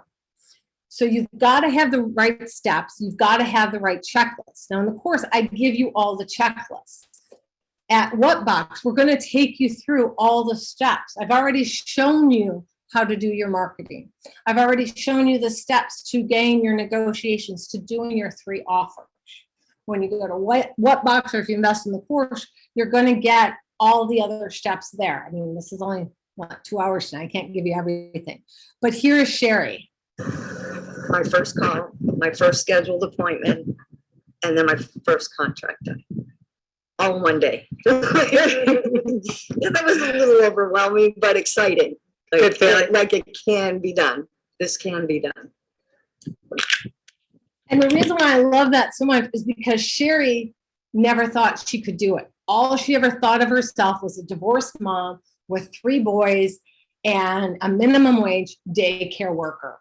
And here she more than doubled her salary just by implementing, just by having that 5-week quick start. And she did it in less than 30 days. And I see that you don't need to know everything. We give you the steps one at a time. You don't have to go through all the courses. You don't have to go through all the lessons. You just have to start and do one, and then do what we say, and then do the next and do what we say. So I showed you tonight a little bit about funding and how to leverage other people's money. In this case, it's how to leverage people's mortgages to buy their properties. The courses, we also go into how to use private money lending, how to have joint ventures and tenant in common agreements. But my goal today was for you to be able to find more deals in today's market, to negotiate to be the only logical choice and have multiple strategies for every deal. Every property that you see here, and this is just a handful of them. I haven't updated this in forever, but each of these properties allowed me to leverage my freedom, my family's freedom. My oldest daughter is visually impaired. She's blind. And it allowed me to help give her the special tools and devices and the guide dog she needs to get around. It helped her to graduate this last year from law school. Sorry, guys, I created a lawyer, but I'm very proud of her. This house that you see here, you can use these strategies to buy your dream home. This is my 8,635 square foot property in Pennsylvania. This is how it looked the day I bought it, actually. It looks way better than that now. Currently, we bought it. We paid in closing costs and everything, catching up, paying, doing a subject to on the first, catching up the back payments and shorting the second. We paid less than $450,000 for this house. We put another couple of $100,000 in. We're all in, we're less than $700,000. I currently have an offer on this property for a little over $1.2 million. Why did I wait to sell it? Because it's called a 121 deal, where if you're married and you're a couple and you can write off the first $500,000, I'd be paying half that to the government. So you can use these strategies to buy your own home, to buy your dream house. And the reason why most people do that is because they don't know these tools exist. So I ask you, why are you here? You know, is it for your family? I'm here for my family. I'm here because, and I don't think I can go back now. In that photo, this past year, it hasn't even been a year yet, and I get very emotional about this. But last October, I lost my 24-year-old son. And I was going to quit. I was in a very dark place. And I got his notebooks. And I looked in his notebooks. And he was on his way to being a real estate investor. And I saw my words in his handwriting. I saw how much my teachings meant to him and how much he was improving on his own life through what we do in real estate, and by that, helping other people. And so in December of 2021, I rewrote all my courses. I relaunched my website because I found a new purpose. And my purpose is to bring this to more people, because I want you to have what he has. I mean, are you here because, you know, so many of you talk about how you can't find motivated sellers, how you're unable to get the seller to accept your terms or your price, or you don't know how to structure a creative deal. I saw how he watched my videos, how he attended my webinars when I didn't even know. And he wrote this down and he was structuring deals. Are you here because what if the seller says yes and you don't have the funds to close? That was a serious objection of a lot of people. They're afraid the seller's going to say yes, even if it's that low cash offer and you don't know how to wholesale it or whatever. You've got an entire REIA here to help you with that. Here because you don't have all the legal contracts and checklists to get the deals done. Is your problem that you don't know how to market? We gave you 10 strategies tonight to market, to find motivated sellers with real estate problems, how to stack your marketing. So it's not about sending out thousands, but about doing very tight, very targeted. I mean, my house I found on Zillow. Zillow is free. Is your problem you don't know how to talk with the sellers or the private money lenders? You know, we sit down across the kitchen table. We start on the phone. We pick up the phone. immediately, if nothing else, within the first day or 24 hours, is that you don't know how to structure a deal or make 3 offers. Showed you tonight how to make 3 offers. Is your problem you don't know how you should be answering the phone when a seller calls, so you don't? I had one student who kept sending out tons and tons of marketing. And she had all these callers calling her, and she never called them back. I looked at her and said, what's the point? I said, here, use this call script. Now you have the tools to do it. We teach you how to set up a virtual assistant, so you don't even have to take the calls if you don't want to. Is your problem you don't have a system to give you all of that and speed up your timeline, or you don't know how to get your first deal done or your next deal done within the next 5 weeks. So I have 2 different solutions for you tonight. The first one is what box. Recognize this guy? You probably recognize this guy down here on the right as well. Hi, Adrian. What box is where we're going to take you through more deal structuring, deal stacking, where I'll be talking to you more about the negotiations. The one thing I don't think we're really going to cover much on is the marketing, but Bill's answer to all marketing is door knocking. I love Bill, but God, he loves that door knocking. But it's August 20th and 21st in Tampa, Florida, right by you guys. And it's on a weekend. And what you want to do is, I don't know, Adrian, if you guys can put this in the chat box, or you can just go to billandkimcook.com. Now, they have an early bird special, but you've got to get on this by the weekend. It ends on August 7th, which I think is Sunday. And for us, they have very, very graciously extended the special user code. So when you go to their website and they ask for a code or a coupon, use special, just spelled like that, special. And you get, I think it's just a capital S and lowercase PECIAL, and you'll get an additional $50 off. Now, they're giving you a travel discount, even though you guys are probably right next door to it. So it's $647. So you subtract $50 off of that if you're live. If you want to do it over Zoom, they're giving you a Zoom option, and that's $847. I highly recommend this. It's also a fantastic opportunity to network with people like-minded doing creative deals from all over the country. Now, for those of you who can't make that or wish to invest in my course and really speed up your timeline, I have a 3-course package that normally retails for $4,585. So if you go to my website, that's what all the courses come out to be. But because I know Adrian, just met Liz, which I can't wait to meet her at What Box instead of her curlers. For you guys, it's only $997.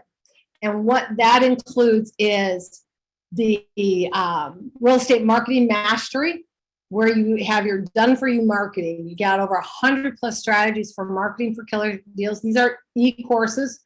They're all online, easy, digestible, downloadable.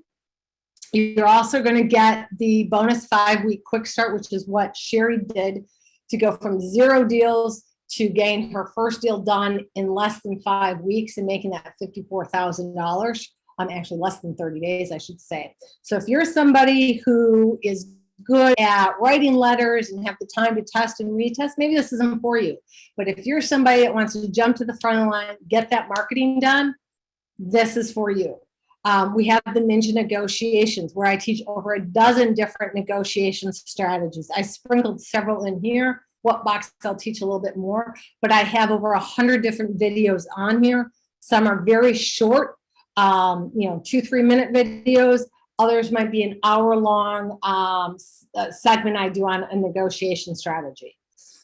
So we have all that on there. Your secret strategies to negotiating. Web Clinic, that's a very powerful web clinic. It's about 1 hour and 20. I'm giving that to you as a bonus.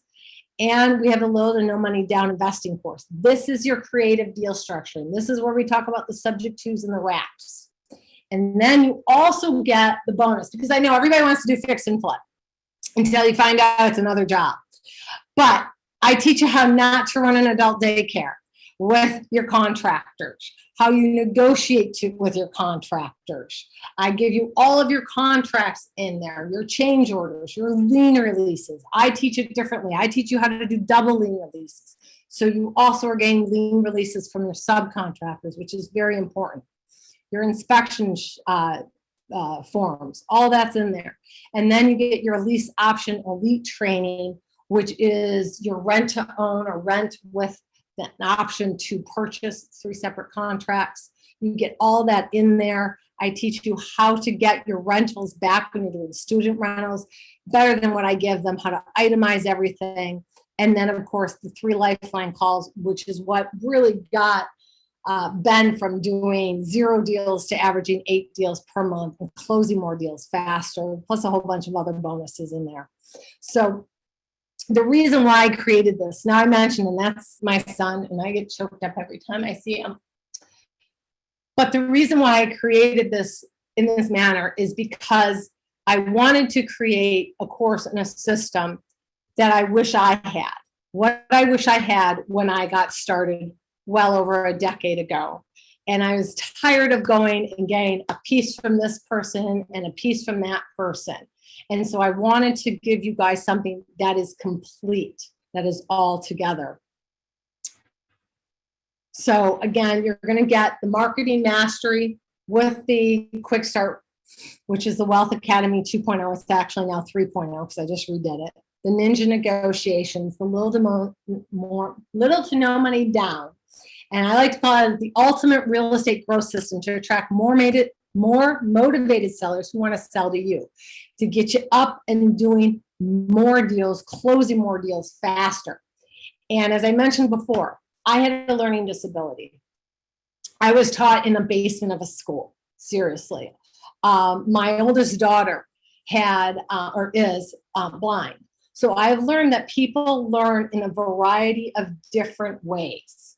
So I have put in all of your checklists. I have, people either learn visually, auditory, or kinesthetic, which is like take me by the hand, take me through it. So we give you all your checklists, all your contracts. We have all the videos. But then the other thing I added, and you'll see it in the course, is a comment box.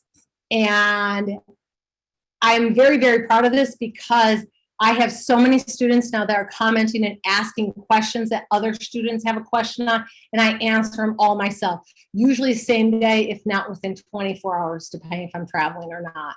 And everything is fillable and 100% downloadable. I do the fillable forms that you can do on your phone or on your tablet or on your computer. And it's one time, you never have to pay again, and you can download everything. So it's 3-course system. You get the forms pages, videos, audios, no more manuals, no more CDs or DVDs. I know a lot of people don't even have DVD players or CD players anymore. Computers only have, jump drives or whatever. Access to this on the website, and as soon as I get your email, you're in and off to the races. So course number 1 is the marketing mastery with the quick start. That's your marketing with your 5-week action plan, your 100 different marketing techniques. Again, pick 3. Why do I give you so many? Because what works for one person isn't going to work for somebody else. How to locate the most profitable deals, how to market stacking. I give you all your form letters, your yellow letters, your postcards, your mail merge, all the wordings. If you want to do bandit signs, I give you that. Be careful with bandit signs because some municipalities will fine you on it, and it can add up to a lot of money. I have separate letters for probate, divorce, foreclosure. And foreclosure is big right now. Your hidden market, which is also driving for dollars. And it's about sending the right message to the seller and when to send it. How to automate your marketing and be consistent with repetition and frequency. I hope you guys got those 3 things down. So I teach you how to schedule it, how to answer the seller's calls, and how to set up your systems to do it. And all the checklists for your marketing and your seller's appointments. And again, that's what got Sherry to $54,000. Course 2 is the one that I swear is going to make you more money in life than anything else. It's your negotiations. So it's how to lock in the most profitable deals. Got over a dozen different negotiation strategies, starting with knowing the schizophrenic, mirroring, anchoring. I talked a little bit about today, the using of odd numbers. We went over today as well. How to negotiate on price versus terms, overcoming the seller's objections, negotiate on everything with your seller. And then for those of you who get really super nervous before going into a seller, I created a simple 5-step seller negotiation prep sheet for you. So you have all the tools so when you go in with confidence, which is huge. And you get your secret strategies to negotiate amazing deals web clinic. That is what got Ben from 0 to averaging 8 deals per month. And now he's netting, not grossing, netting over $1 million a year. Big difference there. We got course number 3, your little to no money. This is your creative deal structure. This is the kind of stuff we're going to go more into at What Box, but how to leverage other people's money to acquire more real estate. This is what launches you from doing the old fashioned way where you have to save and put 20 or 30% down and maybe buy one property every 20 years to doing, and like last year, I did over 10 properties and I didn't use my own money. It's how you never step into a bank and present offers that get accepted. This is how I was able to buy a small apartment building on seller financing last year. The difference between interest versus no interest. The power of 0% interest, subject tos and wraps, finding private money. How to set up your credibility kit is very important. How to raise the money first and get paid $10,000 up front and stay in the deal. And again, we have all of your forms, your joint ventures agreements, your checklist, which is really important. So you never skip a step or you never think, oh my God, I don't have a map to do this. The time to have the map is before you go into the forest. So you have that, how to make your 3 offers. This was Ben's story. Ben, this was from not too long ago. He sent me this text. And Ben was doing so much wholesaling and flipping. And right now, he sent this to me a couple months ago. He's been running across more subject to deals than ever before. And he reached out to me and he said, hey, do you have time in the next couple of days to explain sub to me? We are getting a lot of opportunities and missing out because our only buying option we know is buying cash. And I'm like, have I not taught you anything? So we got on a Zoom call. But he says, I'm dense and stubborn. You taught me a long time ago and I forgot it all. So I'm also going to include as another bonus, I'm going to give you my subject to video webinar that we just did, I think like 2 weeks ago. So it's a brand new one. I'm going to include that in you where I take you step by step through subject to so well that you can teach it to somebody else. And that's hugely valuable. And this is Prince. He is a student of mine. He came to me when he was in his last year of college, broke, not wanting to go and work for somebody else. I taught him how to use other people's money, other investors' money, and stay in the deal. He said he just closed on a rental this month, literally just finished it, walked away. I asked him, what are the numbers? He said, we got this one at $345K. We'll be using it as a group home for homeless vets, renting by the bed. Cash flow after expenses is about $4,000 per month. It's a 50% return on their investment, 25% to him and 25% to his private money lender. I asked him, did you get paid up front? Because he used to not value his time and not get paid up front. And he said, yes, the investor put up all the money and he got a fee for this time for putting that deal together. And now he's making 20% return on investment. That's pretty darn good. So again, you get all of these 3 courses. I'm not going to go through it all. And the bonuses, which is the 3 lifeline calls. That's typically a $1,500 value because my time is worth $500 per hour. That's what my consulting fee is. It's direct coaching with me. Plus you get the fix and flip wealth filter. That's another $997 value. It's to speed you up, to give you all the contracts. And the lease option elite training. So you know how to do collaborative sandwich leases how to run your business, your long-term rental business, and even short-term like a business, which is very, very important. So, oops, let me just go through this. So you get the 3 lifeline calls with myself or even my husband, Gary. Some people want to talk to him. I don't know why. Direct coaching with me. We customize your marketing, your negotiations, so you can close high profit deals to attract high paying deals with more motivated sellers so you can profit more. That's the purpose of the lifelines, is to get you unstuck. Then we have our fix and flip wealth builder, where you know your numbers to maximize your profits, getting those wow factors and selling for top dollars. How to work with contractors and run your business like a business, not an adult daycare. We're going to give you all the fillable forms, the property analysis worksheets, your contractors agreements, the scope of work, lien releases, change orders, checklists, all of that is in there. It's another $997 value. And then your lease option elite training. That's a $791 value. And it has how to buy and sell on lease options. I mentioned control is key when it comes to making money on lease options. No repairs, no management, sandwich lease options, how you can get paid 3 ways, and what type of properties to never buy on lease options. And my husband's favorite is how to make $45,000 per month on just lease options. He's amazing with that.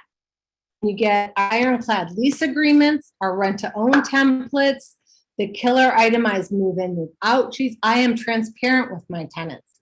All of this is designed to take you on the next step, get you out there doing deals instead of wrapped around all in confusion. So moving you on the road to freedom, one deal at a time. This was Ben just prior to COVID. He got to go to Athens, Greece. He spent the summer, actually 2 months, going around Europe while his business was running his business. We set it all up so you can still have a life. I know Adrian's really big on that. You can still have the life you create. It's about your systems, and it's the building blocks to your investing success. So we're going to offer that to you guys for only, and it's not the $4,585.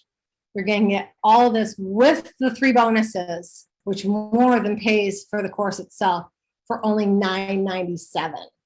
And if you're stuck on your marketing, you don't know how to stack your marketing, you don't know how to structure your offers, you don't know how to do your postcard. I teach you how to make them on Canva, real simple. I show you how you can get your title company even to do some of your printing for free. And then all of this, you just have to, I think it's in, oh, perfect. The link is in the chat box. So you order now, you get instant access after you fill it out, and you get all this for only $997. And as I say, there's never ever another fee or anything. So do I have any other questions? Oh, yes. And the checklist on what not to forget helps so much. I know it's a ton. Yeah, I loved it that Michelle put that out there right away, because if you don't have those checklists, it is so easy to forget. Just details. This is about a lot of details. Wonderful, wonderful offer. Yeah. And so during COVID, I actually challenged myself. It was during 2021. And I would say November, December of 2020, during the middle of COVID, I thought, you know what? I'm bored. I'm tired of doing Zooms. I'm going to challenge myself to get 10 doors in the next 12 months. And I stopped right around the time my son passed away. But those doors are netting about $7,000. And I ended up buying a small apartment building. I bought a few single family homes, and I did it all with using creative strategies. One of them I bought using private money lenders. So I came in with no money. I did a BRRRR strategy for the first time, and I do my BRRRR strategies a little different because I think people can get in trouble with BRRRR. I do less than 70% loan to value on those. But then I did seller financing deals on them. So when I look back at that, and my whole goal was to show my students how you can go from 0 properties to getting 10 in your first year. And I thought, if you guys never start, you're still going to end up with nothing at the end of 12 months. Well, for me, that whole year of 2021, little did I ever know, would change my life forever, because I lost my son. And when I look back, if I was brand new to real estate and never did any deals before and was just starting that year, when my son died, I did nothing. I had awesome students, they reached out to me, they gave me my space, my coaching, all that kind of stuff. And my family and I could survive off of that money that we had coming in from our rentals. My husband, who still loves to work, he loves what he does, his employer only told him 3 days is all you get for bereavement. And I found out across the country that this is pretty normal. Your child can die and you only get 3 days of bereavement. And so obviously my husband said, well, up yours, I don't care, fire me, whatever, but I need to be with my family. So if we had no other income coming in but those rentals, we could survive until we were okay and ready to go again. So think about what it is that real estate can do for you. I mean, my husband works for a hospital organization. You would think that they would care about their employees. But at the end of the day, it's still a business. So I choose my business. I choose to help other people so they don't have to be dependent on something else. So do we have any questions? As you can see, I'm very passionate about real estate. Yeah. Well, we love that. You were, I think you were here at the beginning of the meeting when I told everyone that I start out with us all understanding we're on the same page, which is we love real estate investing, and we say it loud and proud because it can bring all of these things and more to us. And the more successful we get, the more amazing that I find that we're able to help communities and people. And I mean, it's just an amazing job to have in life. If you've got to have a job, this is fantastic. So I agree with you. And you can travel anywhere, as Adrian says. I mean, in the summers, I was fixing and flipping 6+ properties, but in the summers, I went to San Diego, or I went up to Wisconsin to go visit my family. So you can automate it so you don't have to be here. I mean, my property that I bought in Pennsylvania, I was in Arizona at the time. We moved in during COVID because it seemed like a good idea. So you can set up the systems. So let's see. It's systems that are so powerful, and people. When I started, I didn't have systems in place, and if you don't have systems in place, and you continue to take action and go forward, you will eventually create them. And what I want to say to that is, however, that takes time, effort, and money to do that. And if you can find somebody that has those systems in place, acceleration can happen like gangbusters, because that's the big thing. I mean, golly, it absolutely to make all the difference in the world. And here's the thing: most people only have, as Bill liked to say, is the one damn hammer or the one tool in their toolbox. When you have, and that's the low all cash offer, what's going to help you to survive and thrive in this next market that we're transitioning into is going to be those of you who have these other strategies, who knows how to do the subject to deals, who knows how to do the wrap around mortgages, all of those different types of strategies that hey, you got a seller that's a little bit nervous about doing a subject to where they're still on the hook. Well, maybe you can do a lease option with them and buy on a rent to own with them. So there's all these other strategies that we want to open your eyes and your minds to. And that's why in the system and in the course, and I can show you guys really quick, I think. Let me see if I can exit this. the course. Let me see if I can bring it down. Yeah, there it is. Oh, nope, maybe not. 1 second and I'll bring it down. Here we go. As you can see, it's everything. So when you get in, this is the home page. You do your login, you go to your library, your courses. This is where you can schedule. I have it right in there for your Lifeline call. And then you have your courses right here. This one is the quick start. So you click on it, it goes in, you start the course. It can track your progress as you're going. So you get all of these. Your 30-day quick start action plan. You've got how to drive for dollars, the door knocking, how to do a simple mail merge. So you can do this on your own. Not everybody knows how to do a mail merge, so I created a video on that. How to pull a list, how to do bandit signs, your drive-by letters. And then you go over here and I have a Word doc or a PDF, you can pick, but the Word doc is completely downloadable. I click save, I bring it up. Oops. Maybe. Oh, I think it's trying to pull one of my other data sources, but it comes right up on your screen. Same with the template. You click on it, save it to your computer, or if you're on your phone, you bring it right up and it brings it up, and it's that simple. All of our contracts, I think it's a little slower because, and it has your merge fields right in it. It shows your watermarks as well. So you have all of that in there. You go to the little to no money, since we're talking so much about creative deal structuring, I call it no limit deal structuring now. You view the product, it comes up, and right there, I mean, you want to talk about doing subject to deals. I talk about how they work. I have a specific purchase and sales agreement just for doing subject to. Again, you click on it, it saves it, you bring it up, and it's all, oops, that one shouldn't be a mail merge, but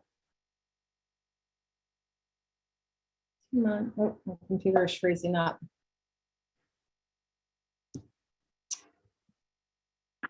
Anyhow, it comes right up. Oh, it's picking out something else. So anyhow, typically it comes right up. So you have it all right there, but that's your subject to purchase and sales agreement there. You go back and you have the same thing on how to do your, I have a checklist for you too on subject tos. It talks about the difference between subject tos and lease options. But when you click on that, you have your subject to checklist. If this one will pop up. There we go. And here's your checklist for subject to deals. So we take you through every step, so you're not forgetting anything, and you can print this out, download it, all that kind of stuff. So you have it right there for yourself, which I think is what people really need. Oh, I guess it was up there. Okay, that's that one. So everything's right there in your course or in your system. And I guess Gary did a wrap illustration I wasn't aware of. So these are all the different strategies. Again, also go to billingcamcook.com and use the code SPECIAL, and you'll get in there. If you want to get ahead of the game and start doing these deals right away, go to my website. We have the link in the chat box. Pay the $9.97. It's a one-time fee, and it gives you everything you need. For subject to deals, we have how they work, your purchase and sales agreement, affidavit of liens. You have your notice to mortgage companies because you need to send something to the mortgage company. We give you those documents so you have it all right there. Let's see if this will come up. It keeps trying to get a data thing because I think I had something else up on my computer. So never mind, my Word I'm having problems with. Yours you won't. So you get all that, unless it's popping up behind. Oh, never mind. It's popping up behind my screen. So you get everything right there. So if I don't have any other questions. I have one. Yeah, we had a few questions that came in. Adrian, do you have something? Yeah. First of all, I love your website. Mine is not nearly as nice as yours. I'm also taking notes of how beautiful your website is, and I need to upgrade mine. Thank you. One of the It questions, became a labor of love in December. So, how do you build a team around the U.S.? Because you've done stuff not just local. Mhm. How do you build that team of when you're not there, besides sending your husband to go visit his mom and go 4 hours away? A really great way to do it, honestly, is touching base with people in other REIAs. Getting like-minded. Another great way is through Facebook. Reaching out to people that are in your area might know somebody else in another area. I'm one of the few investors, I think, that does a lot of business with realtors from around the country, and they bring me deals. Why? Because my messaging is consistent. We're honest. We're not like Open Door, as Michelle sent me a thing from recently. And it's about being authentic. And when you're reaching out to, even realtors and saying, hey, I see that I love PropStream. I don't know if anybody here uses PropStream, but I go on PropStream and I find out, okay, who are flipping properties? Who are the money people? I reach out to them. I find out who are their contractors. I get referrals. Sometimes my own contractors give me referrals. I go to Craigslist. I will call Home Depot and ask for contractor referrals. So, and then you've got to know your area. You've got to know the demographics you're investing in. You've got to know, I use public data to find out what are the median incomes. I look at what are properties renting for. I'll use PropStream even to find out what are they flipping at. What is the unemployment in that area? How safe is it? Are there sex offenders? All that kind of stuff. I will use when I'm searching other areas. And then again, I start calling realtors and, figuring out if they're investor friendly. I will start talking to a pull list for sellers. Say I find an area that is great. I mean, Wisconsin, I like to invest in. Florida, I love to invest in. And we start talking to sellers out there, talking to wholesalers out there, and building a team that way. So. I love it. You're networking really through the internet and a little bit of the phone. Yep, exactly. And here's the thing. Verify. Listen to what people say, but verify. And when it comes to dealing with contractors and stuff like that, I verify.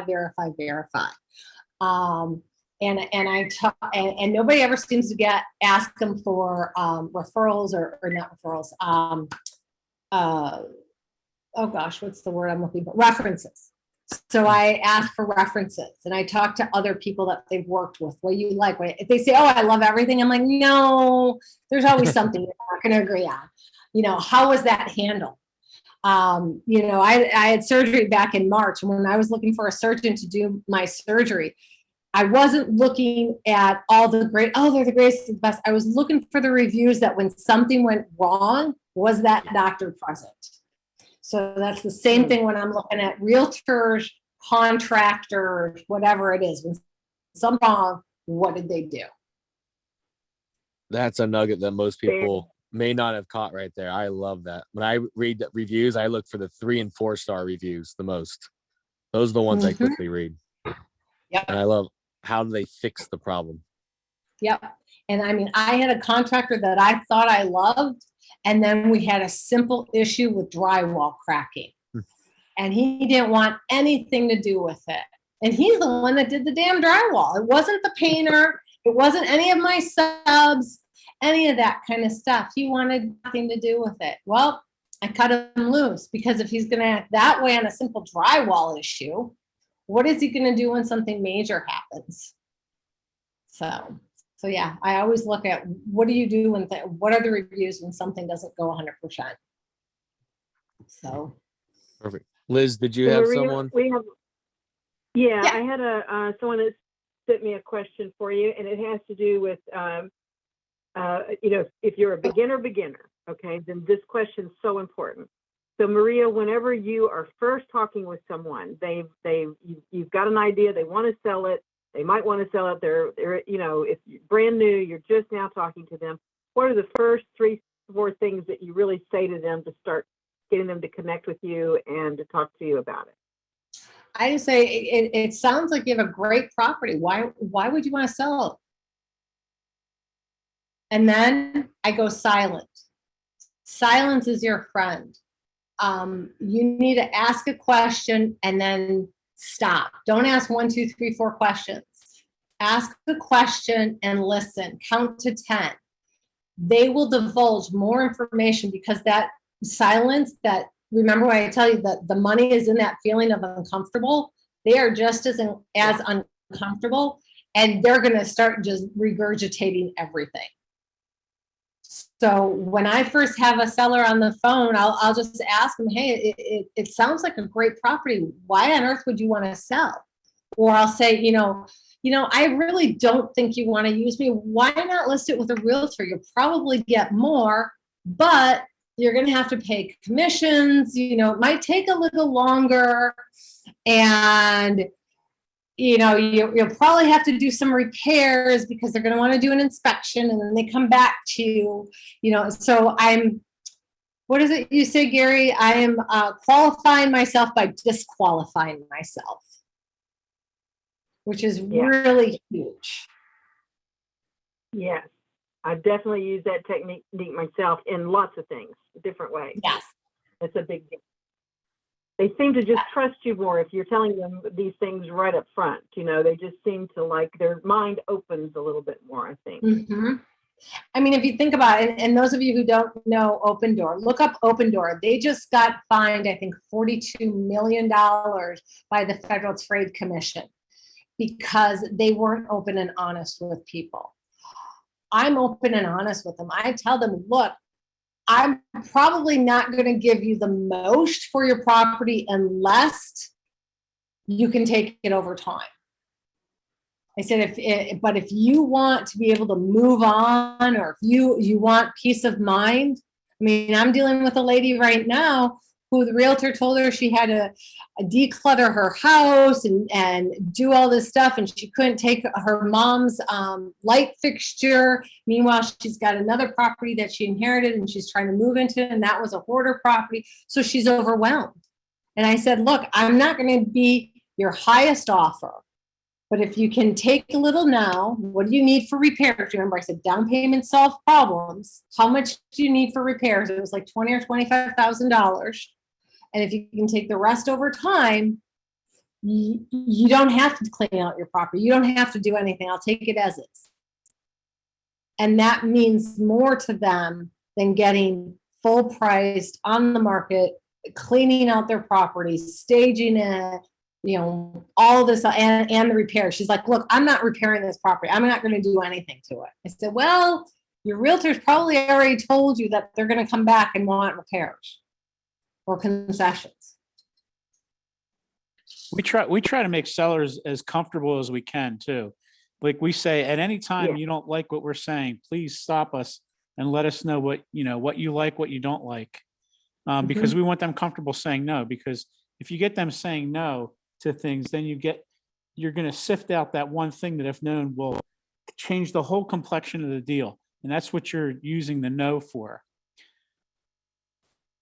Yeah. Oh, and I that's like really that, important. Gary, can you repeat that again? Because that's a little gem. I don't think that they had time to write down there. At any time, what did you say? And any time you feel uncomfortable with what I'm saying, or you feel comfortable saying no, because we'll talk about what you do like. And then what I'm doing is I'm trying to sift out that one piece of information, or maybe two, that, if known, will change the whole complexion of the deal in my favor. Yeah. Got it. Oh, I like that. I wrote that down. I like that. Yeah. And with that, you just say, tell me if this isn't going to work for you. Because if you're at Yeah. that awkward stage where you know they hate it, just call it out. Why leave without anything? And then after you do call it out and you do, see, I'm never going to be the high pressure person that goes in there and says, hey, my offer is only good for till 5 o'clock tonight. You know, I'll tell them, hey, go talk with a realtor. You know, I want you to be comfortable with this.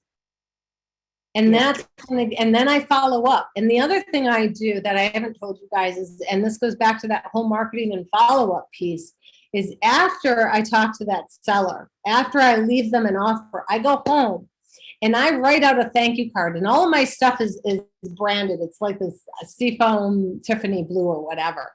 And so I send them out a thank you card. And I appreciate your time. I know how difficult this can be for you, blah, blah, blah. If you know if I can ever be of service, please don't hesitate to call. And then I stick my offer in there again. And that way they have a fresh new copy to look at. And you know what we want you to know is if you negotiate with somebody and there just isn't a deal there, if you can be of service to them, then you're going to cultivate allies and referrals, and that'll go leaps and bounds above losing what you thought was a deal. Yeah. In fact, I know maybe you guys have experienced this, Maria and Gary, but I've done something where at the end of it, it was clear, you know, that they were not interested and they were not going to do this. But I, like you, Maria, I send a thank you. I appreciated them. I let them know if for any reason the deal that they do decide to take fails or falls through, please give me a call. I'm ready. I'm here for you. And that's it. And you know what? I can remember right off the top of my head, 3 deals that came from that right there. I didn't get them right that minute that day, but I got them later when it fell through or the people didn't live up to what they told them they do, or they just flat out lied to them, or, you know, blah, blah. And I was the one that they called back. So I got it. Yeah. Yeah. And the other thing is, whenever you have somebody who has like a ton of repairs, do they usually do those repairs? 9 times out of 10, they don't. So you got to follow up. And I asked them for permission. I said, well, would you have anything against me following up in 30 days? You know, things may change. I mean, somebody else, I gave them my contractors' names. And I said, hey, tell them I sent you, they'll give you my pricing. No, they didn't. Yeah. I mean, everybody thinks it's so easy to repair a property until they find out the contractor is 3 months out and they've got to come in with all this money that they don't have. Yeah. Very good point. Very good point. So again, make sure you follow up. Follow up is key. Now, with that said, Maria, when you follow up, what are the words you use on that phone call or that moment whenever you do that follow up? Hey, you know, this is Maria, blah, blah, blah. What do you say? Yeah, I say, hey, John, this is Maria. Is this a bad time for you?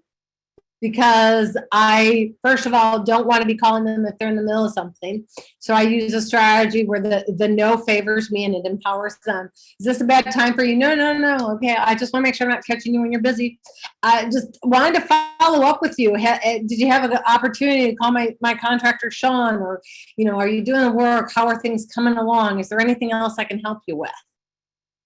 And then we start talking about it.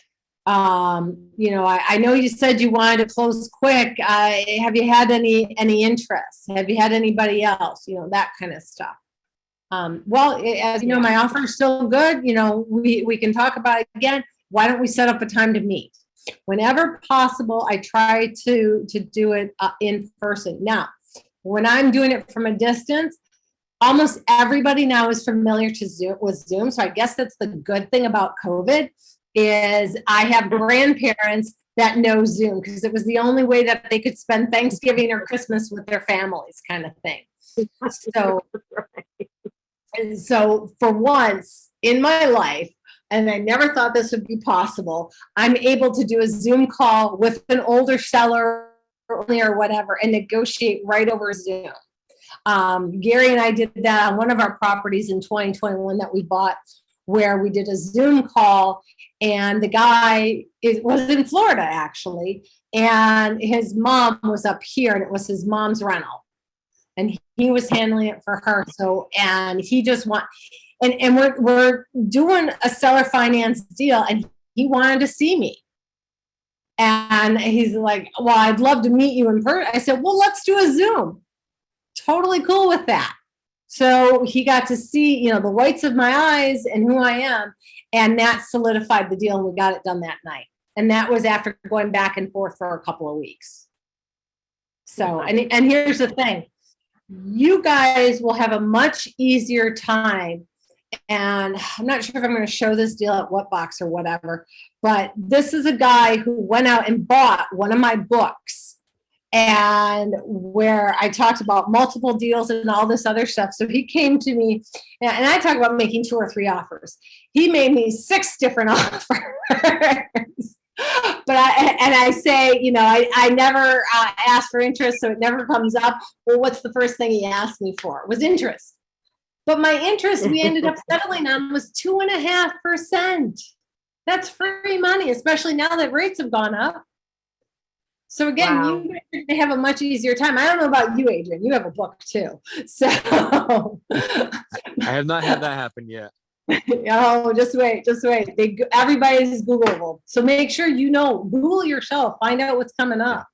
And that's why those of you on Facebook and social media and stuff, keep it clean.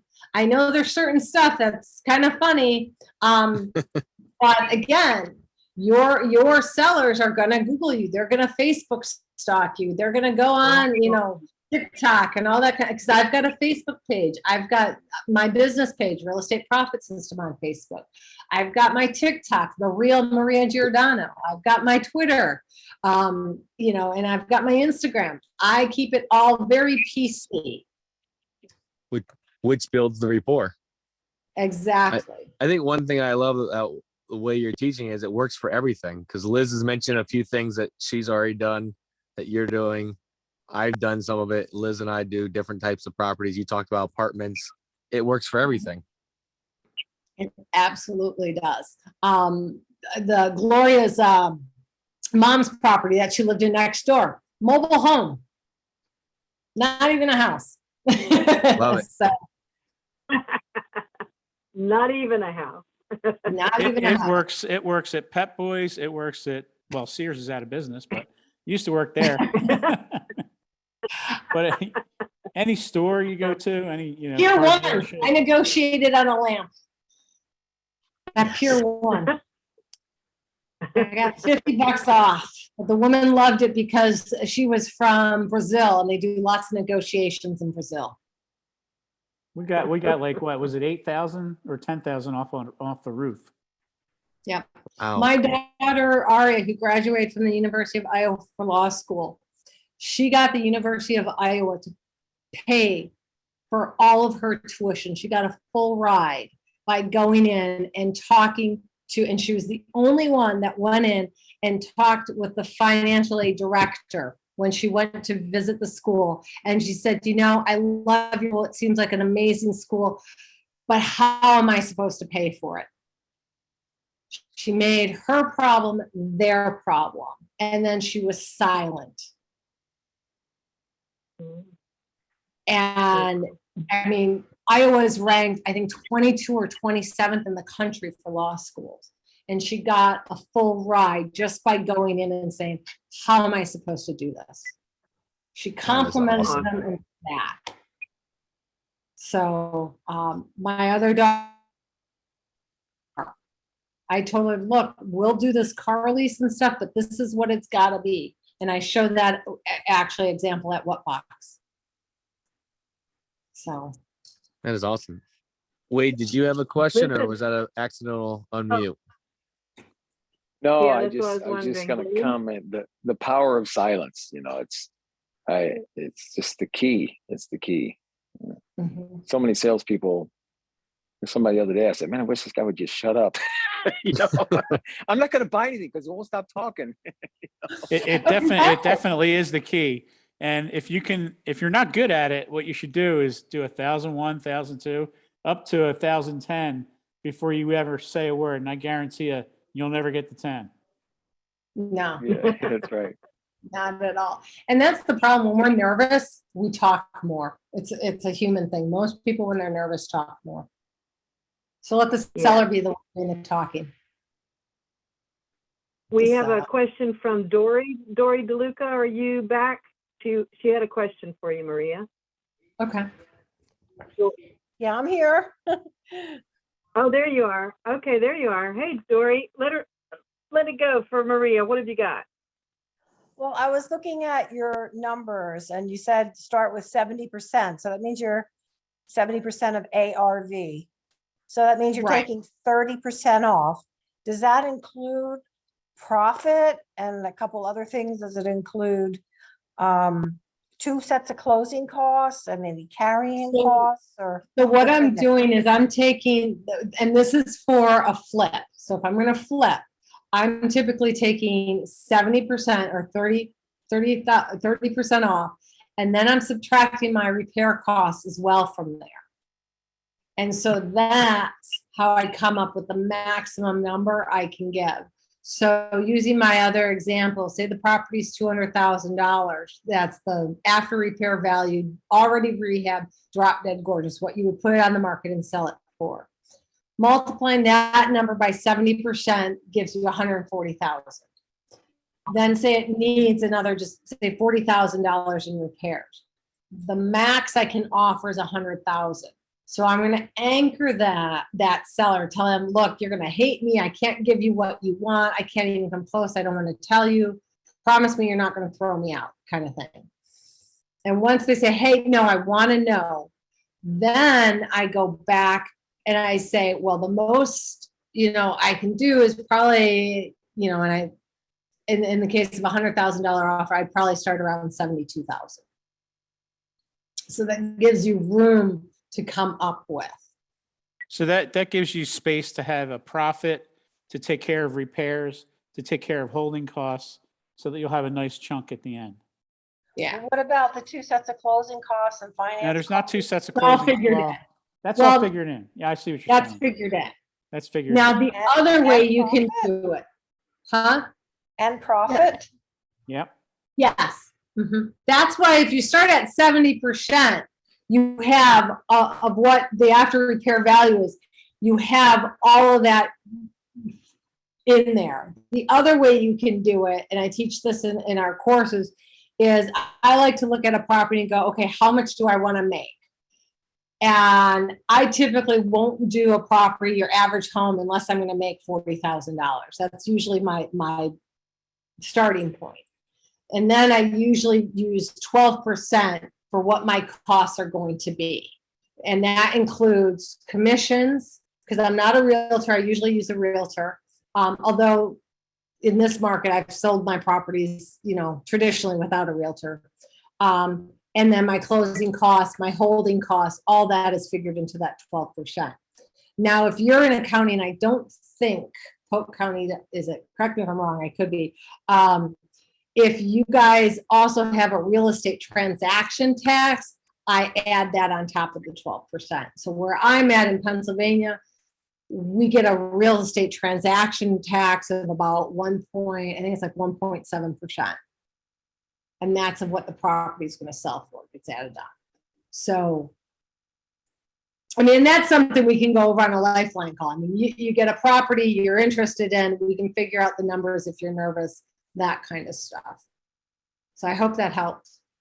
Well, what I'm finding is that my 2 sets of closing costs come out to about 15%.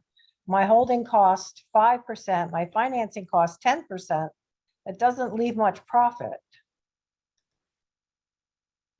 Well, then maybe you have to go lower. I don't know anybody in Florida. The deals we're doing, and Michelle, I know you're on here. Our closing costs aren't that high. So I don't know why. And a lot of times you can have the seller do your closing costs. Do you use land trusts? Do you have a cost for making land trusts and a trustee? I don't do land trusts. I know some people do. I will tell you one thing. If you are doing subject to deals and your goal of a land trust is to prevent the bank from seeing what you're doing, that's mortgage fraud. If your goal for using a land trust is asset protection, then that's different. So also be careful what you're using your land trust for. Well, Garn St. Germain protects the seller to put it in a land trust. That, right. But what I'm talking about is if you're doing creative deals, and I've had students come to me who want to use the land trust so the bank doesn't see what they're done, that's mortgage fraud.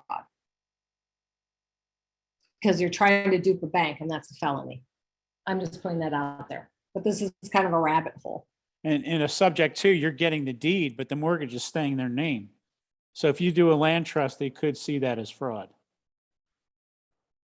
Not if the seller does it.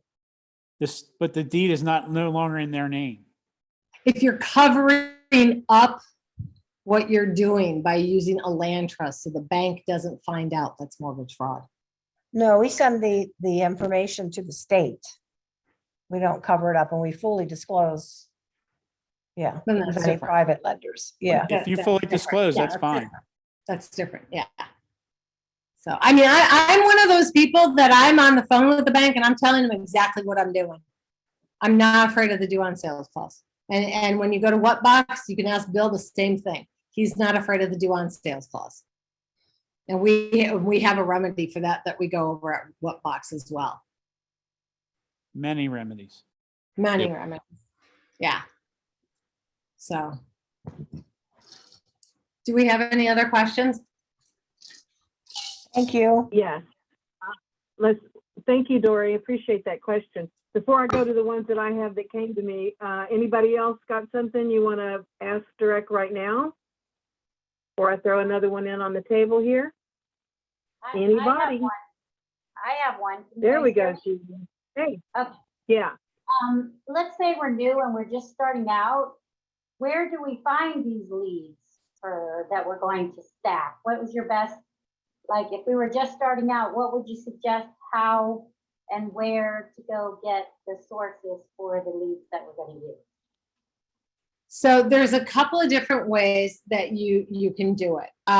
You guys use title companies, correct? Yeah. You can go to your title company that your REIA, that sponsors, your REIA, PCREIA. And most title companies have a marketing department and they will give you so many leads for free. And you tell them exactly what you want. Listen, I'm looking for landlords that have evictions that are in free foreclosure. That is market stacking. You're going after the most desperate. Or I'm looking for probates with tax liens. Or I'm looking for properties that have little to no equity because, Michelle just came across, actually her son did my course, not even 5 days, I think it was. She got it for her son. And in 5 days, he found his first property. And again, it was a woman property who was moving in the military and had no equity because she bought it in the last 12 months. So, there's lots of different ways. You can use another site called List Source, which is CoreLogic, and there you pay by the name. So you can get very, very specific. Gary, do you want to put List Source in the chat box? Or you can do a subscription thing like PropStream, which gives you a lot more data and allows you to really trim down what you're looking for. So, and if you're just starting out, hell, go on Zillow and look up free foreclosure properties on Zillow. They have that functionality. And then call them yourself. Another great way to start out is to drive around, look for sale by owners, look for rents because they're vacant. Look for people that are moving, talk to neighbors, because you'll get a lot of leads just walking around a neighborhood and asking questions. Yeah. That's one of my favorite things to do. I do a lot of that. And here's the thing, the neighbors know about other neighbors. It's so funny. There's always the Mrs. Cratchit from, Bewitched, which by the way, predates me even, who is looking through the blinds, and they know about the couple that's going through the divorce because one of them had an affair or whatever. They know about, the little lady who, we're dealing with a lead that I got from one of the neighbors on my property. It's actually turned out to be my electrician who lives behind this property. And the husband and wife got in a motorcycle accident. He died on scene. She lived an extra 5 days. They were a blended family. Her kids technically got the property. They ended up in probate and the kids fighting over the property. I would not have found out about that if I wasn't networking, if I wasn't talking to them and saying, and the other thing you can do is you can give your electrician, your repairman, people that give you leads, you can give them a $500 referral fee. And that's what I offer for any deal I close on. I'll give them a $500 referral fee. That speeds up the number of leads you get. Yeah, and don't forget the distressed properties too.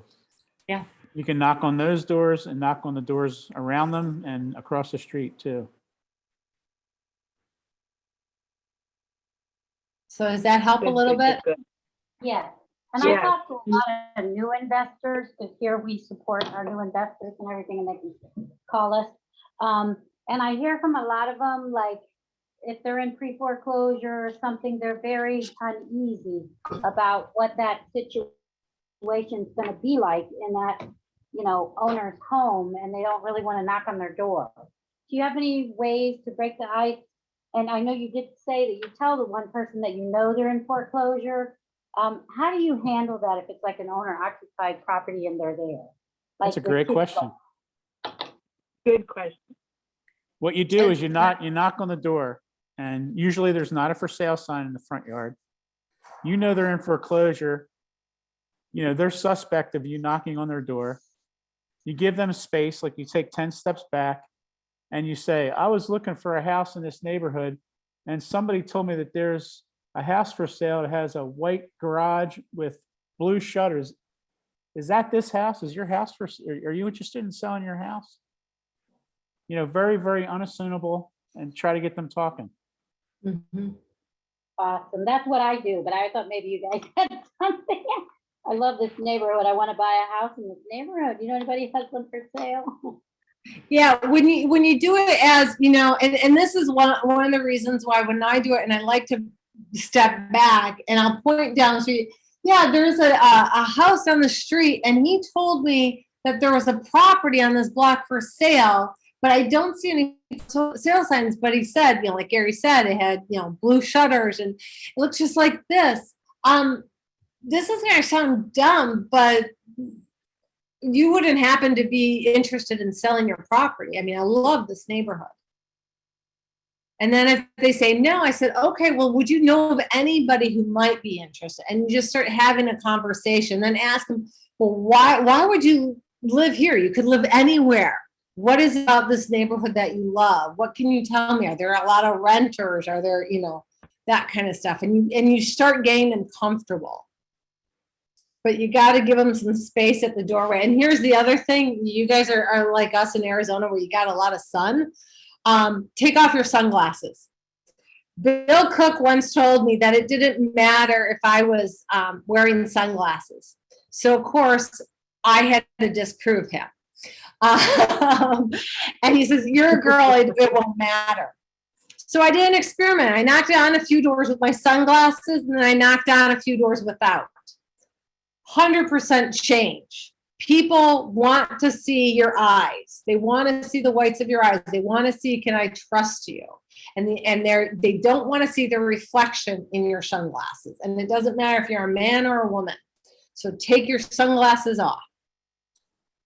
And take, once you knock on the door, take 5 or 10 steps back to make yourself look small so that they don't feel threatened opening the door. Yeah, that's especially with COVID, people, especially elderly people, they used to be, some are still that way. They're afraid you're going to give them cooties, COVID cooties. So even before COVID though, yeah, especially elderly people. Yeah. And if you're a male, try to knock on doors with a female. And if you're a female, try not to knock on doors alone. You can, but try to grab a male or another female. Yeah, I was banned from door knocking for a while because some of the houses were vacant and they were, as I found out, there were meth houses or squatters in there, and I'd go in looking around. Oops. So yeah, I was kind of banned. Yeah, I had a funny story of one of the code enforcement agents that I know in Plant City here. She saw me post something on Facebook on some really distressed house where there was like peacocks living in the yard. And she Oh goes, my God. she called me up and she's like, Becky, be careful. There's a guy living under the house and he's very dangerous. So like sometimes when you're posting on Facebook just to kind of tell a story or whatever, and then as you build those relationships, she's like, Becky, don't go anywhere near that house because there's a guy underneath it that's very dangerous. The cops are there all the time. So sometimes you have to be really careful. Yeah. My problem is I actually went in with the 18-year-old and he showed me around in the dark, and I'm like, and hindsight, maybe I shouldn't have done that. But I was a newbie, curious investor, like, this is awesome. When they're missing teeth, that should give you a heads up too, The meth heads are There's a usually reason why missing my teeth. husband calls it McDonald's by us. So, yeah. Listen, Ed, I think Ginger has a, Ginger, are you where you can talk to us? Ginger has a question for you, Maria. It might take her a second to get off a mute there, so hang on. Ginger? Hi. There you are. I'm sorry. I had Hi. to put it up. Okay, so I've learned about the subject twos to only use land trust. So I'm very happy to know that there's other ways, but I'm curious, how do you manage without the land trust? Well, what are you using the land trust for? Are you using it because you don't want the bank to know that the deed is transferring and staying? Yes. Yeah, don't do There's- that. That's mortgage fraud. Tell them. Do you know how many dues are called? How often they're called on the subject? So, Michelle, you're breaking About up. one. Oh, I'm out like too far away. That's why I was texting everything. When you do a subject to, only about 1 in 500 transactions are called with a due on sale, and they're actually easily fixed. You can either talk to the bank and they'll stop it, or you can just transfer the deed back to them and that'll stop it anyway. And then you can do, different states have different laws. So Arizona, we would do an agreement for sale instead, but I mean, Florida has different ones, but every state has different ones. It's not called very often. There's actually even insurance companies that will cover you in case the due on sale clause is called on you. And it's, like I said, it's 1 in 500. So the chances are very, very slim that it would even happen. And the other thing is banks want payments. They don't want properties. They learned that in the last downturn. The other thing is these mortgages, most mortgages, I should say, are sold and resold and resold. The original bank has no clue, and usually the banks have no clue who has the mortgage, and who has the deed. And this was something I talked about with, I don't know if you guys know who Jeff Watson is. He was testing me one day, and I said, look, Jeff, nobody owns the mortgage. They're sold, and he's like, exactly. And that To go back and answer your question, we have a buy and hold LLC that buys the property, and the deed goes into that LLC's name. So we don't use a land trust, we use an LLC to take down that property. And I have so much asset protection. I have revocable, irrevocable, all that kind of stuff. I have nothing to hide. And I have big fat insurance policies on all my properties, because all the lawyers want to do is get 2 million. So very good. And I think that was part of, because earlier Ginger wrote over in the chat, how do you record taking over the deed without the land trust? So that was one of her main concerns, was how do you record it? And you just explained that with your LLC, so you're good. Yeah. And here is the thing that I don't know if you guys caught in my presentation. Always, 100% of the time, use a title company or a title attorney depending on the state you're in. You have to have the title work done. And I will see people who are teaching this stuff or whatever that will tell you, oh, you don't need to use a title company, whatever. Let me tell you, you don't know if there's a mechanics lien on that property. You don't know if there's an IRS lien. You don't know if there's a child support lien. And let me tell you, that jilted person, be a man or woman who's owed 60 or 100 and some $1,000 in child support, they're not going away. I can negotiate with the IRS. My chances of negotiating with a pissed off significant other who's owed child support goes down. That property has equity, they know it. So you've got to use a title company when you're buying these properties. If you're buying a foreclosure and you're making up the back payments and taking over the house subject to, that bank doesn't get paid by you. It gets paid at a title at closing. Or else you've cured the loan and the person doesn't have to leave. And you don't own the property. So you always have it cured out of title. And you will have banks, because I've had this happen over and over again to myself and my students. You will have banks say, hey, great, just send me the check. It's like, no, you didn't hear me. The title company is going to send you the check. So it's really, really important. Even if the bank tells you to send it, you do not.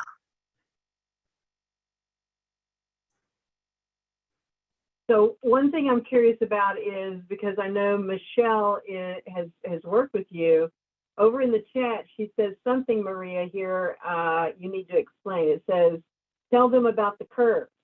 What's the curve? Do we know? Michelle?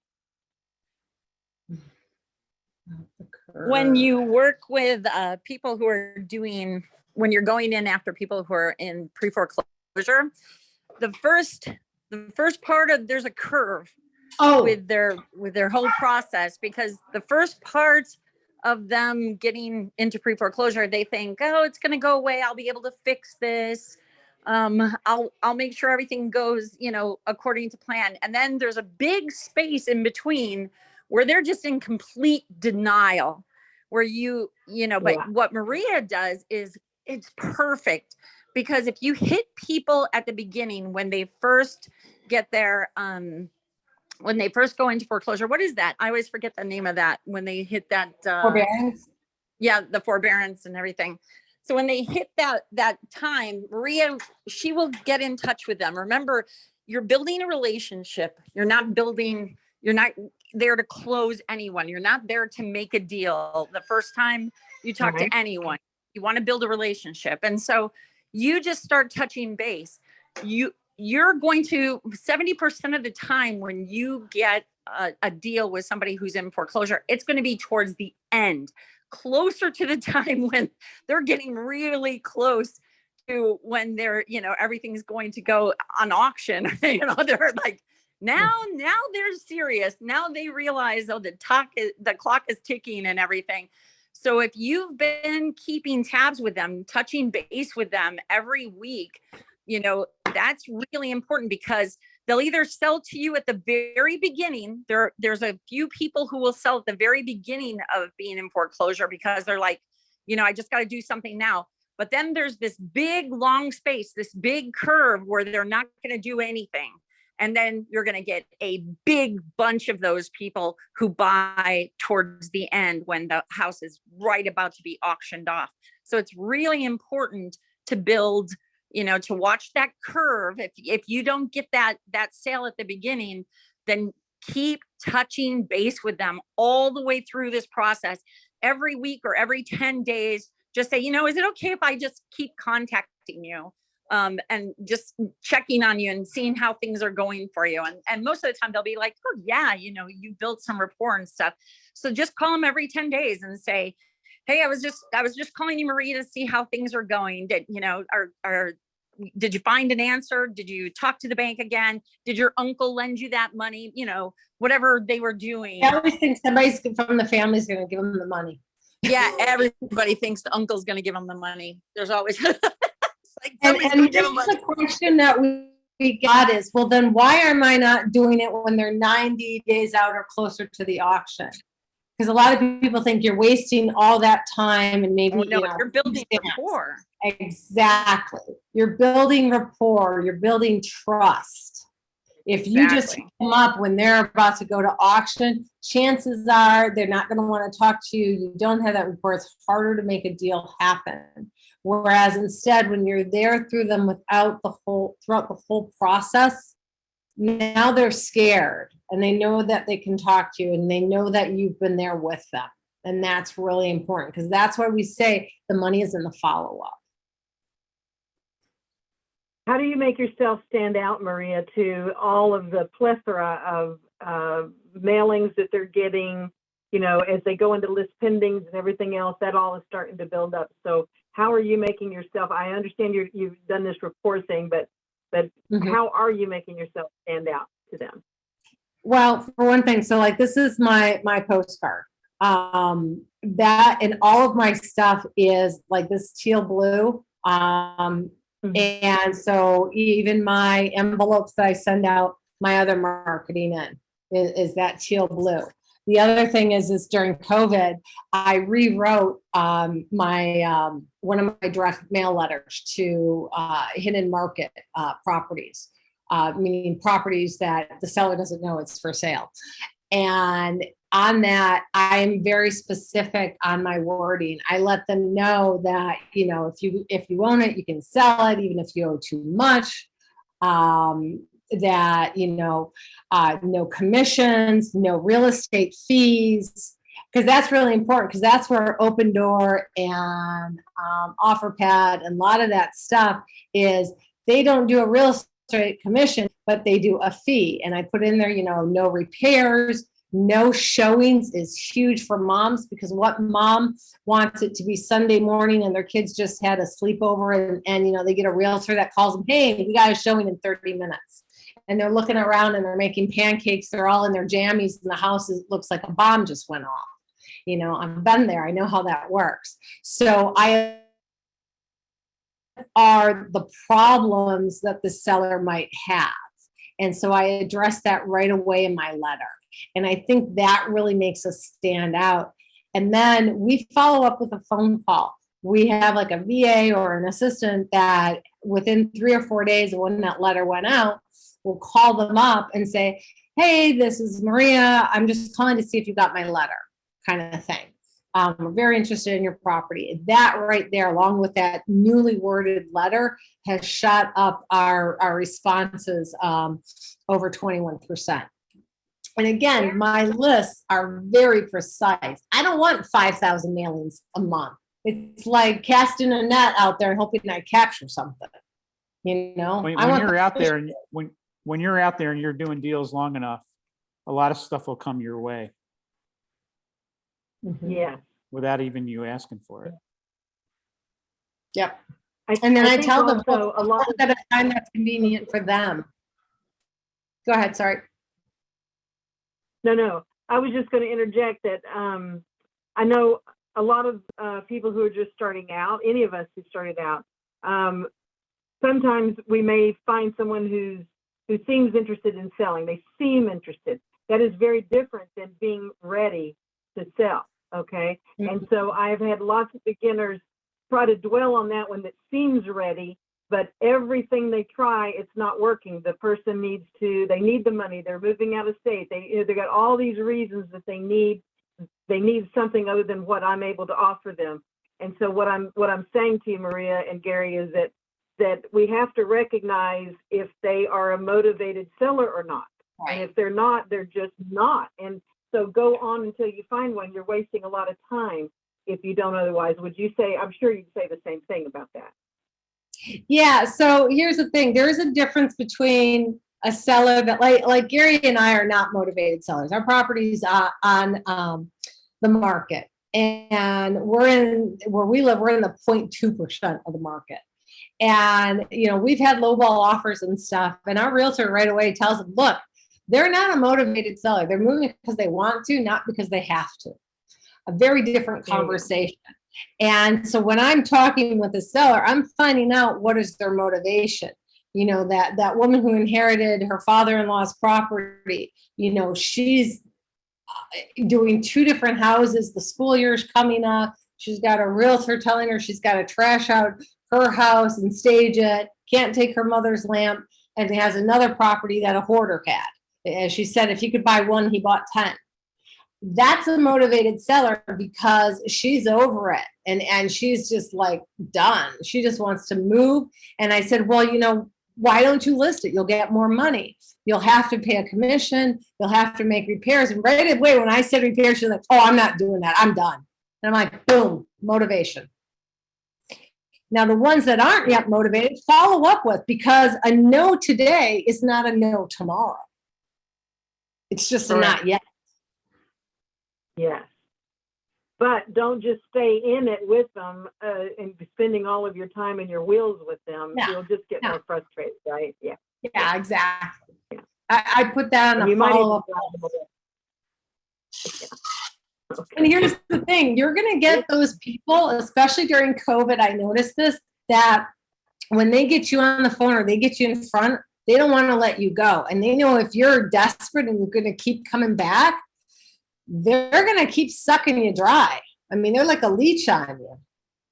It's like, that's not money. They're not going to sell. They're holding a carrot out for you to come back to them. They want companionship, friendship. Yeah.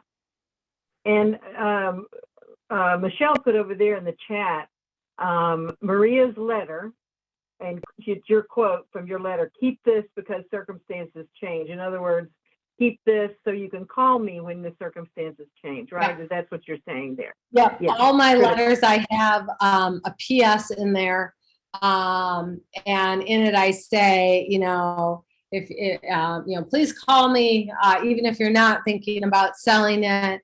And then I put another thing in there about, you know, please keep this letter. Circumstances can change, and you never know when you may change your mind, kind of thing. And so I have had people keep my letter for over 2 years. That's why I will never change my business number. And I've asked them, well, why did you keep this letter for so long? And they said, well, you told me to, that, you know, circumstances change. And I thought, oh, it seems like a good reason. People will do what they're told to do. So. Yeah, that's funny. That's funny. That's very funny. Yeah.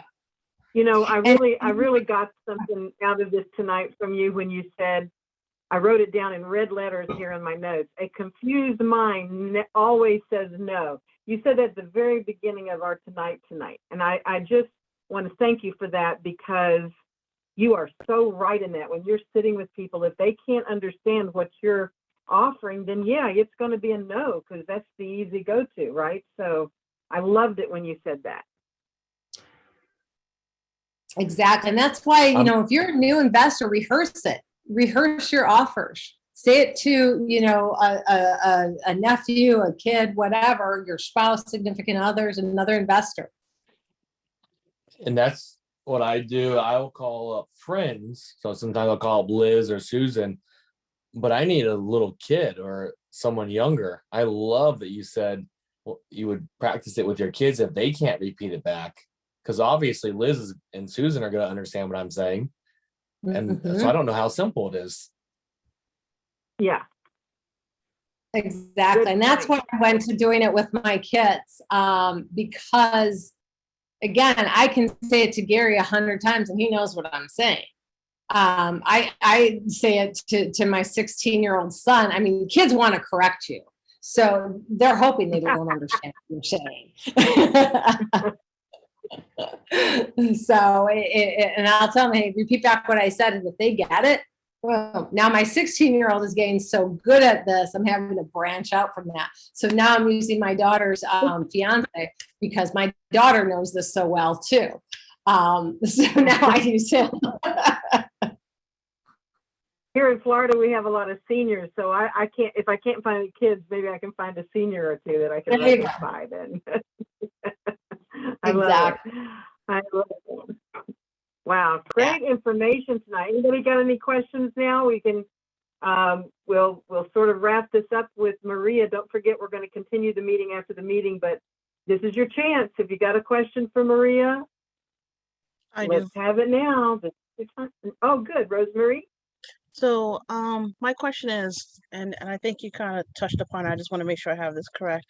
Like you get some people that that you have an investor that finds their property and the person really what they really need is to sell their house because they want to move to a different state. I've come across some of those.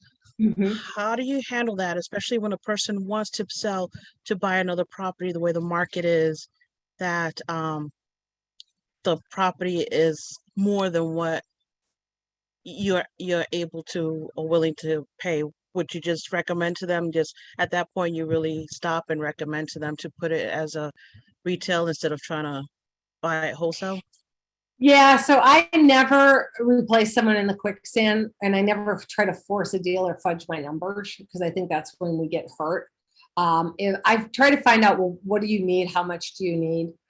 If they have equity, I a lot of times you'll find, honestly, even if they have a lot of equity in their property, they just want to get out what they initially, put in to close on it the first time. And then so I'll find out, well, what do you need for the next one? If you're doing a wrap, it's much easier for them to qualify than if you're doing a subject to or something. However, if they had like 6 months of seasoning with you owning it, usually you can write a letter and stuff and potentially get their bank to do another mortgage. It really will affect people with VA loans. Gary's a veteran, so I know quite a bit about VA loans from doing them on both sides of the transaction. I never promise them, because this is how people get sued and in trouble. I never promise them that they'll be able to qualify for a new mortgage. And so I'll tell them, look, why don't you just list it? A lot of times they might do that, but then still they may not get what they want. If they do list it, I have them list me as an exception on the listing documents, so that if it doesn't work out, they can still come back to me and realtors won't be involved. Oh, okay. I never heard that. Cool. Thank you. Yeah. So, Great. but yeah, I never try to force a deal. Another thing is you can use the negotiation skills to get terms. Like you can give them price if you get terms. So you got to work out, what's the most I can give them per month and still make a profit. You can pay millions of dollars for a house as long as you're cash flowing. And here's the thing, you can wholesale all these creative deals. We'll talk about more at What Box, but you can wholesale these deals on a wrap. I mean, who says the wholesale has to be a set amount of money up front? If I'm going to wholesale a creative deal, I'm going to wholesale it on a wrap. And what that means is that I'm going to maybe get a chunk, maybe I'll get $10,000 up front, and then I'm going to wrap it with another $10,000 loan that's payable to me for a couple $100 a month or something like that. So there's other ways you can do it, but this way, if there's a bunch of money that has to come into the deal and you don't have it, you can wholesale it to a buy and hold investor that you vetted and verified and that they are going to pay that person's mortgage and still stay in the deal and get a piece of it. So there's other strategies that we just don't have time to go over tonight. I know one person that kind of contacted me some time ago. They were in that situation. They were trying to move into another state. They had to leave here. And the last thing they told me, which I thought was pretty nifty, they're like, well, okay, I'll let you have my house, but can you find me a house in X, Y, and Z state? I'm like, dang, that's pretty ingenious. I mean, if you have the property, would you do something like that? Like, okay, they want it, they're selling a house, let's say for $200. I'm just making easy numbers. They're selling a house for $200 here. You think is after value, you think it should be worth $40, but they want a property in Arizona, for example, and they're willing to take a single wide mobile home at Arizona with maybe $20 in their pocket, type of thing, where they have some cash and also get the house. Is that something that you would do? Like I said, the person actually brought that to me and I thought that was pretty interesting. Yeah, and see, we have this beauty of like Facebook groups and stuff like that. It is so much easier now. You take an order, find out what they want, and see if you can go out there and find it. And that's when you can get something like an option on the property. So doing this work, your consideration is finding them another property. So you don't even have to come in with cash for the option. And so you have the option to buy it. The condition is you're going to, find them another one. But I would never go through all that work unless I had either an option on the property or had it under contract with contingency of finding them a property that met, certain criteria or whatever. Okay. Because you don't want to go and do all this work and then go, just kidding, I changed my mind. Yeah. So, but yeah. Thank you. Have you ever had any, or do you do any deals where there is, when you're buying them subject to or anything, with realtors involved? And do you seek those deals out that are listed? Yep. I've done a couple of successful ones with realtors. The difference is the realtor trainable? Are they open-minded? Or is it somebody who, I've been doing this for 30 years and this is how I do it? And how are they going to get paid? And we address how are they going to get paid upfront? Because honestly, when a realtor hears terms or something, they think, oh, another broke, fill in the blank investor who doesn't have the money to do the deal, and I'm not going to get paid. Yep. Or they say that their broker / attorneys for like Keller Williams or whatever won't let them do whatever deal because they're a newer realtor and they've been through training and they're stuck in this little box. Yep. And realtors are trainable. I do like the newish ones that maybe only have a year or two experience and are hungry. I think we're going to see realtors, especially in the coming market, as it transitions from being so easy to sell properties and stuff. I think we're going to start seeing realtors transitioning a little bit into being more receptive as they get as they start starving a little more. So agreed. Hunger makes you do things. Maria, you had mentioned, for instance, the whole child support red flag, that emotional person who's not going to let go of that money. What other red flags do you look at that you go, I don't know if this property is going to be hard to do? And here's the thing, even if they have a child support, I'll go and negotiate with that other significant other up front. A lot of times I'll say, look, I'm buying this house. I see that you have a child support lien for, $50,000 on it. And if it's something that's going into foreclosure, I'll say, look, you're about to get wiped out. I can give you, if it's 25, maybe I can give you $5,000, do you want something or nothing? So I'll try to be their ally and say, look, I want this to work for you. But if I can't make this work for me, both of us are going to lose. What is it that you need or want? I said, you've made them suffer. I said, if you want to know that your ex is suffering, they're suffering because they seem to like that. And then what does that look like? They sign off on a piece of paper with you or what? Because I get a release. I get a release. Okay. So, yeah. So it depends. I mean, if it's the state doing it, how is that lien put on the property? So we make sure we get a release and signed by them, notarized, done at closing, all that kind of stuff. So it doesn't really absolve them from the debt. It's just they're releasing the property to accept your amount, and then the remaining amount is still due. Right? It can go a number of different ways. Yes, I can do it where it's just getting released from the property. They still have it, or we could be negotiating like maybe the buyer steps in and says, look, unless they release me completely, I'm not doing it. So you got a couple of different scenarios. So it really it depends. And that's where your negotiations comes in. It says, and I may look at the seller and be like, hey, how am I supposed to do this? It's getting released from the property. I'm paying $5,000 of your 25 off. Gotcha. Thank you. kind of thing. So, Now, yeah. in Florida, I don't know about every state because I really only invest in Florida. I know a little bit about some other states in the tax deed world. In Florida, they are entitled to go after the overage. So oftentimes it's difficult for me. I know that in the overage. So let's say it goes to $200,000 mortgage and it goes for $300,000. Well, even though that $300,000, they're wiped off the deed, but whoever had those debts, according to their priority, of course, which are government liens first, and that after the mortgage is paid, they are entitled to the overage. So they could, if the property has enough equity in it, get paid. You know, I'm negotiating on all of the, however many debt. Like I've done one recently that had 2 SBA loans and one SBA loan and an IRS lien, plus it was in foreclosure. I'm negotiating on each one separately, each debt separately, and getting a payoff.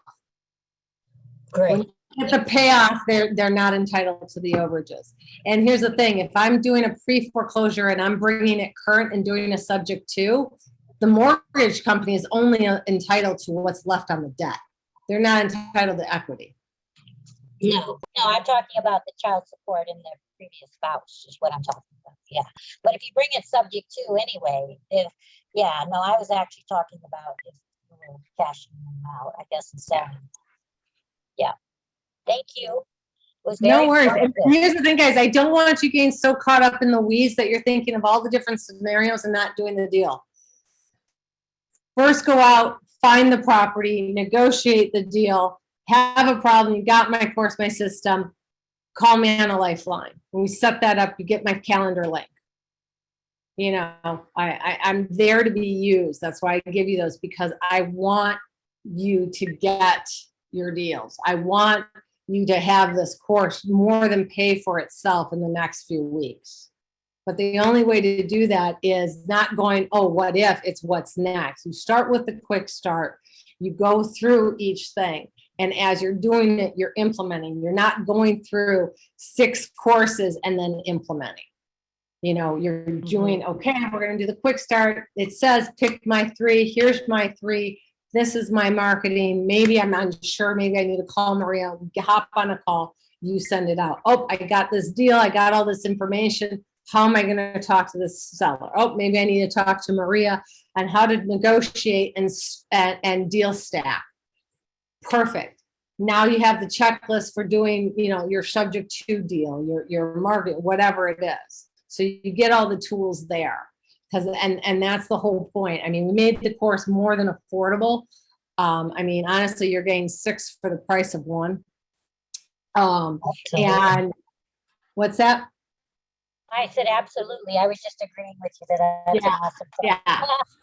So, and that's why, because I don't want you missing out on one piece and using it as an excuse not to do a deal, not to get started. I call it my no excuse system. And it's honestly, I say it's to get you out of seminar land and doing deals. So.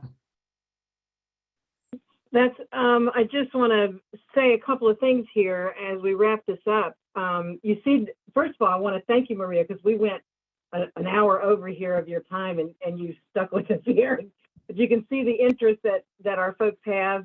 You've really brought some great information tonight. I want to remind everybody, I put over to the chat again at the bottom there to get the $50 discount for Bill Cook and Friends. That includes Maria and Adrian that are here tonight. I'm going to be there. Adrian's going to be there. We have I think Susan said she may be coming. Chris Hedges in our group here, Jimmy Green. We have a bunch of people on here tonight that are going to be there at the Bill Cook What Box event. So that's going to be great. We're going to learn that. If you're going or you're not going, either way, and you would like to plug into what we were talking about tonight, let me tell you, Maria gave us a great offer there. And I put that link there as well. And hopefully, Gary, plug it in again if we need to. I hope I got that right there, because that's really great stuff. I'm going to be sending out, Maria, this recording of tonight to everyone that registered, etc. And I'll also include that link there to make sure they have it again. So I hope you'll give them this opportunity for at least a day or so I can get that out to them. Because that's a special link. That's not a link just for everybody in general. She created that so that she could give the offer to you guys tonight. Thank you so much for that. We appreciate that. And I would be remiss in not saying something right now in regards to this, because you mentioned a couple of times that you and Gary lost your son, and I just want to send out condolences for the loss of your wonderful son. It's a sad thing, but I tell you what, you are bringing, I think it was Becky that said it earlier in the chat over there, you are bringing a great legacy out here for all the people, like you were talking about. Like your goal is, and I hear your passion and wanting to share it and get it out there. And what an honor and what a great thing you guys are doing for him. That's awesome. Thank you. Thank you. Everybody, please let's give Maria a great applause, a virtual applause. This was good information, some great stuff. And as you all know, even though we're kind of, we're wrapping it up here, but we're going to continue on the nights that we have speakers like this. We continue a little bit longer for our happy hour meeting after the meeting. Please stay in. And Maria, if you could just stay with us maybe 5 minutes. I know you've given us another hour, but 5 more minutes, maybe just a few more little tidbits.